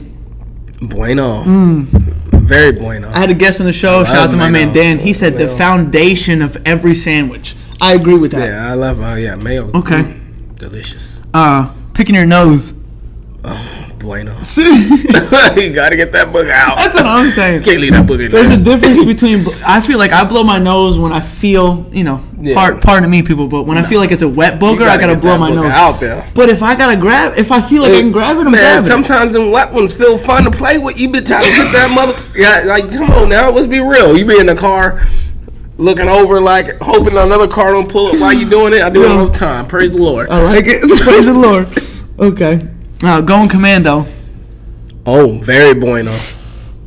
If anybody know me, I don't wear drawers. You let them balls hang, huh? I don't wear drawers, and nudity is always an option. Okay. Me personally, I'd just rather not be nude around another man personally, but I don't care if it's not another man, another woman. If I have an opportunity to be naked, I'm gonna be naked. Okay, fair. Just your comfort level. Yeah, okay, good. All right. Amusement parks. No bueno. I hate them. Do you like heights? Heights, the rides, all of it. I just don't like it. Okay, good. Have you ever done anything? I've done it. I've done it before. I went to Six Flags. I rode the Batman. I rode the Superman or whatever the hell they call that shit. It's just not. It's just not. It's not my ideal of fun, thrilling. Okay, yeah. Me personally, number one, I'm scared of heights. Mm-hmm. Number two, I don't like being upside down. So when they turn you upside down, I generally feel like I'm gonna throw up all over the people underneath of me. Yeah, I don't want to do that. Okay, camping. You know what? I'll say bueno. Okay. Yeah, I used to. I went to Oregon State, so and my ex, she used to like going camping, and we would go, and it's a good time. So you don't mind sleeping outside with some bugs, maybe potentially crawling up your ass and shit like that? As long as I'm with some people or myself that's tooled up, I'm good. Okay, tooled up. Just in case the grizzly bear want to get funny. Just in case something happens, just shoot it in the air, let me run, and you get 8. Damn, yo. Damn, that's crazy. So I hear you. Yeah. Me personally, I mean, it's kind of creepy. I feel like you scared of people more though. Me? No, I mean like I would be more scared of camping around people than the animals. Okay, I'm more scared of the animals because those animals are. I'm more scared of the creeper that's gonna come into my tent and try to take everything I got. Human being, yeah. I'm more worried about maybe that skunk. Or you walk out the tent. Yeah, right in my face. Yeah, like I'd rather face. For me, the critters are unpredictable. Mm-hmm. They really can act the way they want. But if I guess if I were to camp, I would camp around somewhere where I know people aren't going to be. Because I'm with you. Because if I was around other people, I'd be nervous. Yeah. Like maybe do want to see if I got my wallet in my pocket. Or something like that. Yeah. But okay, all right. Okay. Reading. Do you read? Books? Bueno. I don't read books. So what do you read? You read I read articles and stuff. Okay, so I do the same. Yeah, I've never. Articles. I'm not really. I don't think I've finished like one book in my life. Okay, I was gifted a book for my birthday. And you threw it away. No. It was DMX's autobiography. I love DMX. Oh, you read that? So I already knew what was everything in the book though. So it was a great gift. Did you read it though? Not yet. I will. You don't know. You don't know what you know until you know what you know. But I know it. I know it. But you don't know until you know. Correct. Read the book. Correct. So shout out to my man Isaiah. He's in Seattle. So my man from Seattle sent me that all the way to Pennsylvania. So shout out to him. But okay, reading. Yeah, I don't do much reading. The only reading I did was when they were like, "Hey, we're about to give you a test." Huckleberry Finn. Yeah, yo. Dude. No, don't do it, N-word Joe. No. Like that's so the other day I read that they like banned some Dr. Seuss books. Oh yeah, that's crazy. But the Huckleberry Finn and shit like that's okay. I think they banned Huckleberry Finn too, right? I hope so. That shit's probably got some crazy shit in there. Dr. Seuss, I don't understand. I guess I can't remember the argument behind it, but whatever it was, he said some dumb shit, or that was like who hasn't said some shit? At that time, they all said some shit. Because it was like the norm, but like, it's not the norm. Yeah, I mean, no matter what day and age, like, okay, let's say they made it in 1960 or 1970, that might have been the norm there. But from just a genuine human being aspect, that's not the norm. I'm sorry, I'm not reading Green Eggs and Ham. I'm thinking about what Dr. Seuss said. Yeah, it's just a good riddle. I just don't understand how people, I just really don't understand how people can judge somebody or hate somebody just of like what they they look like. Yep. Like it's silly. You have to do something personally to me for me to not like you. That's what it should be, though. It doesn't matter if you're white, black, purple, blue, white. You know what I mean? It should be. Yeah. I don't like you because you stole $10 from me. And when I asked for it back, you slapped me. Yeah, right. That's it. Like, that's a reason not to like somebody. Right. Or you said something mean about my mom or something. You know what I mean? Yeah. But okay, let's transition to this. You after your pro football career, you besides moving to my neighborhood, you open up a gym. Yeah. Open a Fuel House. Tell the people, is there a phone number or is there Fuel House, 610-312-8615. Yeah. Best way to get in contact with us, 610-312-8615. Go ahead. The best way to get in contact with us is if you follow us on Instagram, Fuel House. It's Fuel_House. Send us a message. We also have a Facebook page, Fuel House. All right, send us a message. Or you can just go through our website and fill out an inquiry form, and we will get back to you on that as well. Basically, we take a holistic approach to training. I don't think any stone should be left unturned. Ooh, I like that. From a fitness aspect, when you're talking about anyone, but especially like the general population. One, it should always be fun. Two, it should be ever changing. Three, there should be a system in place that people feel confident in when they from a week to week basis. I like that. The gyms that come in and they do the whole jump up and down thing and whatnot, like that's going to work for a while. The gyms that come in and they're doing the meathead thing, that's going to work for a while. The gyms that actually take an everyday approach to fitness, which is what we do, that's sustainable for years and years. So not only are we focusing on the strength aspect, but we also want you to be able to go outside and play with your kids and be comfortable doing that. And so we do some athletic things as well, as far as like from a footwork standpoint, or like most people don't shuffle. Most people don't work on like their footwork. Most people don't work on jumping. It's true. Like true jumping. Yeah, no, it's not true, just though. like doing like squat jumps, but like different kind of jumps. I'm with you. Most people don't pick up stuff and put stuff down, pick up stuff and slam stuff. That's the kind of stuff that you do every day. That's the kind of stuff that kids like to do. So you want to be able to be functional. And so again, we take a functional approach. Fuel House in Fairless Hills? For Levittown. Is it Levittown? Yeah, that's Levittown. Oh, damn, it is. Just that little border that right little there. Border, yeah. So I'm gonna ask you right now, just because I'm on the air. I would pay you for a shirt. I want a T-shirt. You want a shirt? Wear. I do. You got to come in and get a workout in, and I'll give you a shirt. All right. I know you've been dying to get back into the gym. I've never been in the gym. Well, let's get into the gym. Okay, that's you come fair. work out with me. That's fair. How about that? How about that? You don't even have to come to the class. I wanted a shirt One day that when I I'm can working wear. out. You can wear it after you get swole with your boy. That's true. Come get swole. I'll give you a shirt. I'm taking the Allen Iverson approach on this one, where he said, and I quote, "Practice. Them weights are heavy, bro." They are, but guess what? Yeah. Guess what? Tell me. You don't have to pick up the heavy ones. Damn, he wasn't expecting that answer. Yeah, I wasn't ready for that one. You don't have to pick up the heavy. But like seriously, if you want to better yourself and you feel like you're at here and you want to get to here, 100%. www.fuelhouse.fitness. That's www.fuelhouse.fitness. And don't be calling it Fuel House Fitness. I did. It's Fuel House. I know it's confusing. I know. But I felt like in the intro, if I said just Fuel House, that people wouldn't know what I was talking about. So I said they're trying to go to the gas I don't want to say station. gym, because I felt like if I said gym, it was undermining what you do. I think I like to call it a fitness center. Okay, that's fair. So just Fuel House. But when I said Fuel House Fitness, I wanted you to know that my man, he's got a gym. But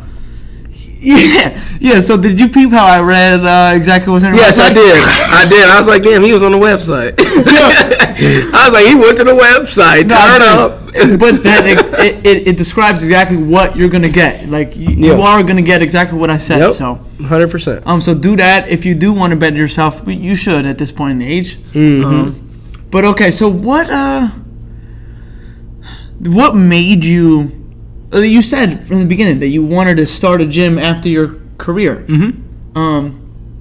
Were you just? Did it just so happen that like where you were living, it was right around the corner, that this open space was right there at the time? That's the funny part. I think that was the good part about in hindsight. But initially, I was looking up in Bensalem by Bensalem High School. There was an old like baseball kind of facility there. Okay. It was huge. Right. I would have went out of business in like a year. But it was huge. But I had this. I mean, I disagree. I disagree too. But you know, when you started in the grand scheme of things, as far as like looking back, I think it would have been a hard sell at that point because I wasn't established in the community yet. Correct. But there was a little baseball area, and it had turf, had everything that I wanted. It was just, thankfully, the cam charges and the rent was just too high at that point. And I wasn't really confident in my ability to basically run a facility and coach. I was, at the time, I was like kind of transitioning out of football, and I was training people in the parks and in my basement and at different gyms and whatnot. And luckily, the place was too expensive, and I didn't want to take the leap. It wasn't really too expensive, especially not at that time. I didn't want to take that leap, so I just happened to be driving home one day, and I was like, oh, that's cool. Look at that. I said, look at this place over here, right by the house. So I pulled in, and the rest is history. Right, you've been there for 7 years coming on. 7 years, 7 years. Yep. That's crazy. Yep, and it's been a heck of a journey. Because to me, it doesn't sound like 7 years. No, it doesn't. It doesn't seem like 7 years at all. Yeah, not at all. It doesn't at all. So time's flying. There's definitely been plenty of clients that have enjoyed. People came and gone. I can't go anywhere around here without knowing somebody. That's great. You know, that's cool. Is it a great thing, or is it a little inconvenient for you? It has its drawbacks. Of course it does. But then you got to remember, I used to play football back in the day, so you was used to people like, oh, you're that. But now people be like, you used to be on the Eagles. Yeah, now 27, like, right? I came to your gym 2 years ago. I'm like, I don't remember you, but cool. You should come back. Like, a lot of people I don't want to come back. That's fair. A lot of like we opened, and the culture has changed so much in that 7 years. There's a lot of people that, and I'm always appreciative of those people, but there's a lot of people that I absolutely do not ever want to see come back into the gym, even if they were there for one or 2 years, because they're just culture killers, or you can't progress with them. So, like, the thing I always loved about Bill Belichick, I hate to take it back to football, Bill Belichick was always willing to say it was fun while it lasted. And I 100% take that approach with the gym. Like, people would text me like, oh, I'm sorry, like I think, I'm like, no, man, like we got what we needed to get out of this relationship. And if you feel like you need to move on, then more power to you. I will actually suggest places for people to go sometimes. Like, you know, this, what are you looking for? Right. There's this, and this. Or somebody will come into the gym, and I'm suggesting gyms that's right up the street if we don't offer what they're looking for. That's good. Because I'm also all about... Very noble. Yeah, I appreciate it. I'm also all about just culture. And sometimes you can sense right away, no, you're going to be a bad fit. Or they get in the gym and it's like, no, you got to go. I don't care how I got to get you going. Yeah. I ain't going to talk to you or nothing, but you got to go. Right. And no, I know you. And that's, I know I shouldn't be admitting things like that, but that's the truth. If you're running a business, then one of the biggest things, one of the most important things is culture. Honesty is the best policy. Yeah. So I appreciate you being honest. Honesty and culture. Like, you got to have a culture. If you got to have something that your business stands on and that you stand on. And the one thing for me is when my clients come in, no matter where they are in their day, I want to deliver comedic relief. or energetic relief. No, it's good. That's good. You know? I said that earlier in the show, Like, but that is it's important to people. It is. Especially when they're working out, they're trying to get serious about themselves, and you are incorporating like this aspect that they didn't think they were going to get. I'm with you. I want it to be the best part of the day. Good. You know. So you do like early. What's the earliest session? 5:30. 5:30. It used to be 4:30. Thank you, Jesus. I got smart. I think personally 5:30 is 5:30 crazy. I know. Now imagine 4:30. So there are some crazy people out there at 5:30 in the morning that want to come and work out. God bless them. Some. That's my business class. Damn, 5:30 is your 5:30 a.m. My business class. Well, shit's crazy. Well, yeah. I don't. Yeah, the class is busy. We're gonna so shout out to Fuel House.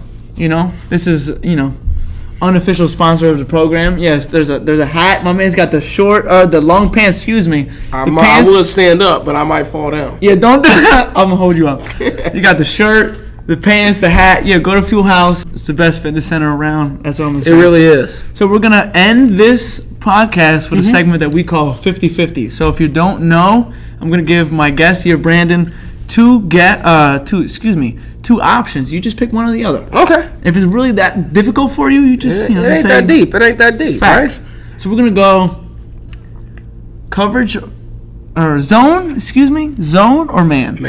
Man, my man. Yeah. Okay. All right. Excuse me. Airbnb or hotel? Oh man. Where we at? You pick a place. Geographically? Yeah, geographically. Let's say we're in Florida. Airbnb. Okay. Yeah. So if we were in Pennsylvania, would you say hotel? Hotel for sure. Yeah. Hotel for sure. Yeah. Okay. Fair. Early bird or night owl? I work better at night. But I get up early. You do get up really early, especially I get up when super early. But I work better at night. Okay. Yeah. All right. Winter or summer? Summer. Waffles or pancakes? Oh, pancakes. Waffles too thick. It's French toast. And I don't like the crunchiness of it. Sometimes. Really? Yeah, I don't like that. Okay. Yeah. So if I say French toast or pancakes, French toast. Yeah, French toast. Yeah. So I'm glad. I'm glad. French toast is top tier. Then it's pancakes. Yeah, then it's waffles. Yeah. Same exact for me. Okay. Good. Text or call? Like, would you let's say I needed you. I suck on the phone just in general. How come? I don't like to talk to people. Like hear their voice and shit? Is what you mean? No, I don't like I'm not a good communicator unless we're in person. Honestly, I disagree, but I hear you. Yeah. I mean, I just prefer to talk to you in person. I don't want to talk to you over text or phone. Okay. But if we had to talk, let's just go ahead and get it in on the phone, so I don't have to sit here and respond and parse through all your messages. Okay, fair. All right. Driver or passenger? Driver. Control freak. Same thing. I'd rather be in control of everything I can control because I trust myself. I don't know anything about, even if I know something about you, I'd rather me be in control of things. Yeah. I don't like people just stopping just because they want to stop. Like, oh, we should stop here. Like, no, just take me home. No, keep going. Just take me home. Okay. Mountains or beach? Oh, man. Like, where would you rather take your wife and the kids? Mountains or the beach? Mountains. Much more quiet. Yeah. I'm with that. The beach is not really enjoyable for me either. How come? I just think it's hot and it's dumb. Like dumb? Yeah. Like let's go to the beach and sit on the sand and watch the water. And get in it and watch the waves smack the shit out of me. And then there's no parking, and then on top of that, the food is gonna be booty. Like I don't think I've ever gotten the food at the beach. Straight up, I always. Yeah. So I think this is bring your own stuff. Yeah, this is my my dad has a pizza shop, so we'd be like, if it was a Friday night, I'd be like, and on Saturday I'm going to the beach, I'd be like, can you bring me an Italian hoagie? Yeah. And then I have it. Yeah. So I'm with you. But so for the viewers, last week I said. That I was going to go to the beach and watch the sunrise with my guest, Dave, but Dave overslept and did not make the trip. Childish. That's what I'm saying. So I woke up at 3:55 I called my man from 4 to 4:10. He had no answer. I knew the sunrise was going to be at 5:27. I went from 4. I drove at 4:10 to Belmar Beach. I was there at 5 o'clock. I watched. So first off, it was cloudy, so I didn't watch the sunrise because it was cloudy. Okay. I would definitely do that again, but I was on the beach at 5 in the morning. I sat there from 5 to 5. I left at like 6:15. But from 5 to 6:15, it was amazing. It was so relaxing. There was nobody on the beach, nobody whatsoever. Get out of there before they come. Yeah, and it was just so relaxing. So I did that. My sister Phyllis, shout out to Phyllis. She bought me that pineapple because Phyllis. She bought this? Yeah, she did. The gold pineapple. We used to have a gold pineapple that broke, unfortunately. So that one's it's doing great. But so she bought me that. She told me that I need to go out and do things that I don't normally do. And that doing things by myself specifically is things I don't do. I like to have a companion. So I went and drove to the beach by myself. So shout out to Phyllis, number one. Nice. But so yeah, I went to go see the sunrise, but I didn't get to see it. So I got to go see it again. But okay, chicken or steak? Steak. How do you like your steak cooked? Medium. Medium. Medium. Okay. No, would you ever do medium rare? I would. Okay. I just prefer a medium. I like it. Okay. Rice or noodles? Rice. My man.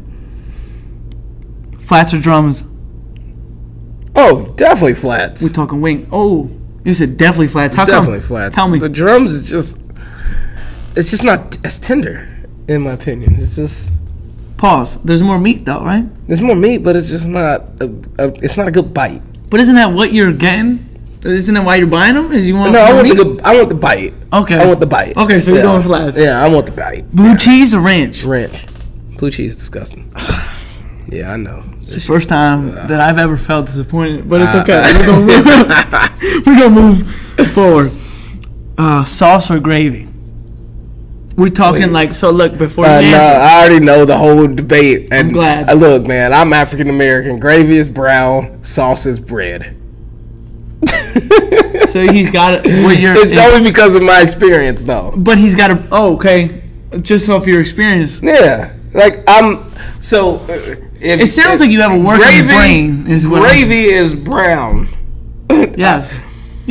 Goes on mashed potatoes and turkey and shit like that. Sauce is red, and it goes on pasta and whatnot. Chicken parm, shit and then like that. you got like the Alfredo, but that kind of falls under sauce. But it's a white sauce. It's not a white gravy. No, you don't say white gravy. No. Okay, I'm glad. No, we there. I'm just glad. So people say oh, it changes when you add meat to it. No, it doesn't. It's sauce. They're just trying to They're thinking too hard. Yeah, they are. They are. Yeah. And my experience is that all the people that say gravy, they come from South Philly. But we're gonna keep it. We're gonna keep it at that. They're not thinking enough. Let me stop. Shop in store or online? Online. Really? Yeah. So what happens if it comes to you and it's a little tight or it's a little? You just gonna return it? No problem. I usually don't buy clothes anyway, but I'll just return it. Right, you got shit with your logo on it. Okay, yeah. Fair enough. Fair enough. Cats or dogs? Neither.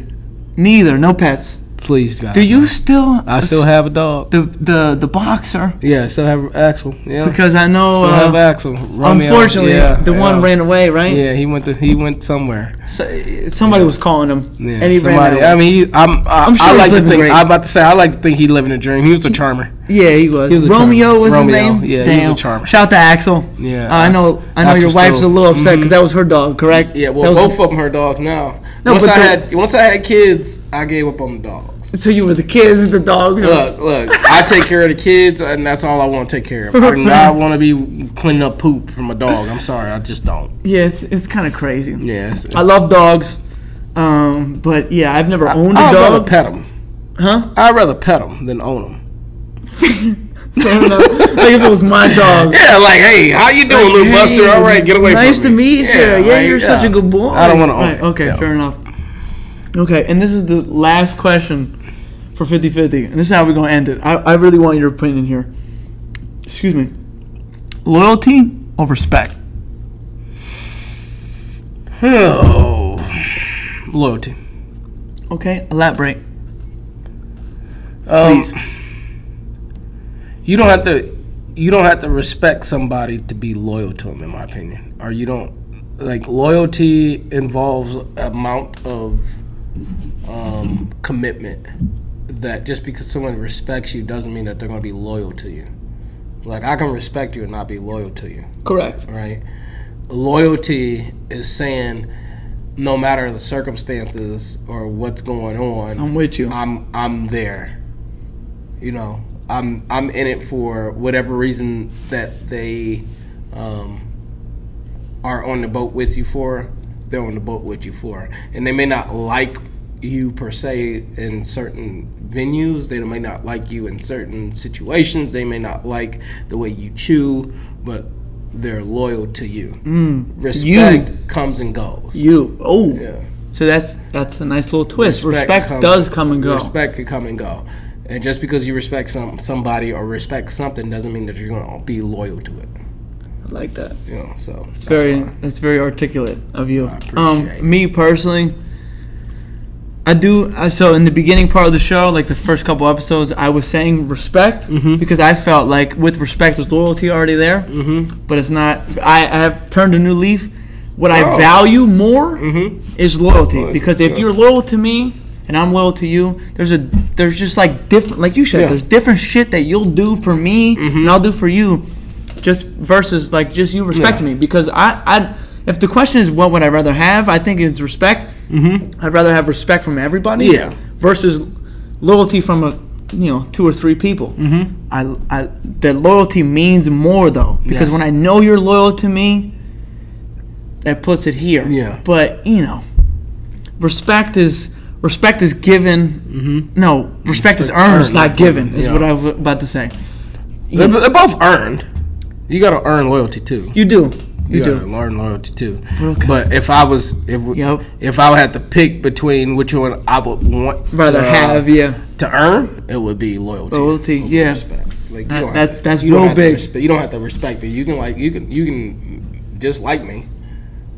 That's fair. Just like some things that I do, but you're still loyal. Here's the best example. It's like marriage.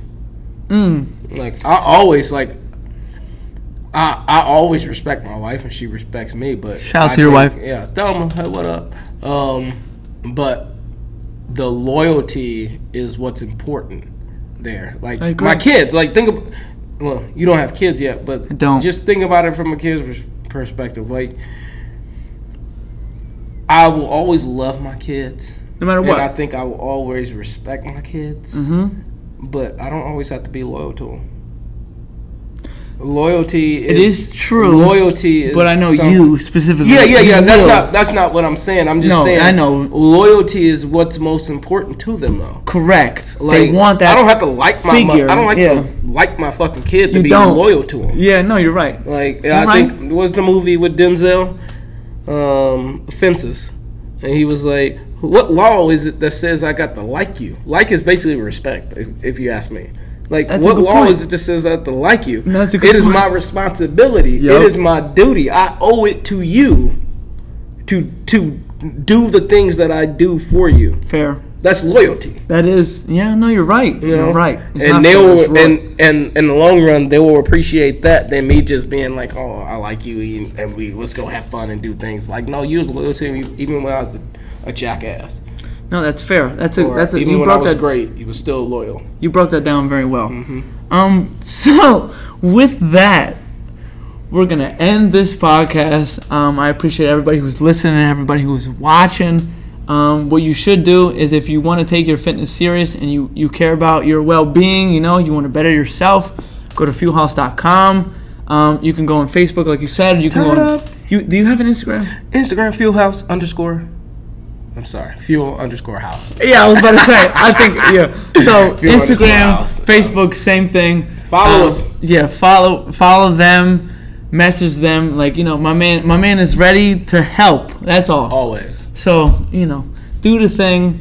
Make sure you subscribe. Make sure you like. Do whatever you need to do. Send it to your friend. Like I said, send it to 3 friends. If you don't send it to 3. I'm a little upset. 4. Yeah, send it to 4. You don't send 3, send it to 4. Yeah. So we appreciate for tuning in, for watching. We appreciate you. Ciao for now. All right now. That's that. That's fun, man. You good at this.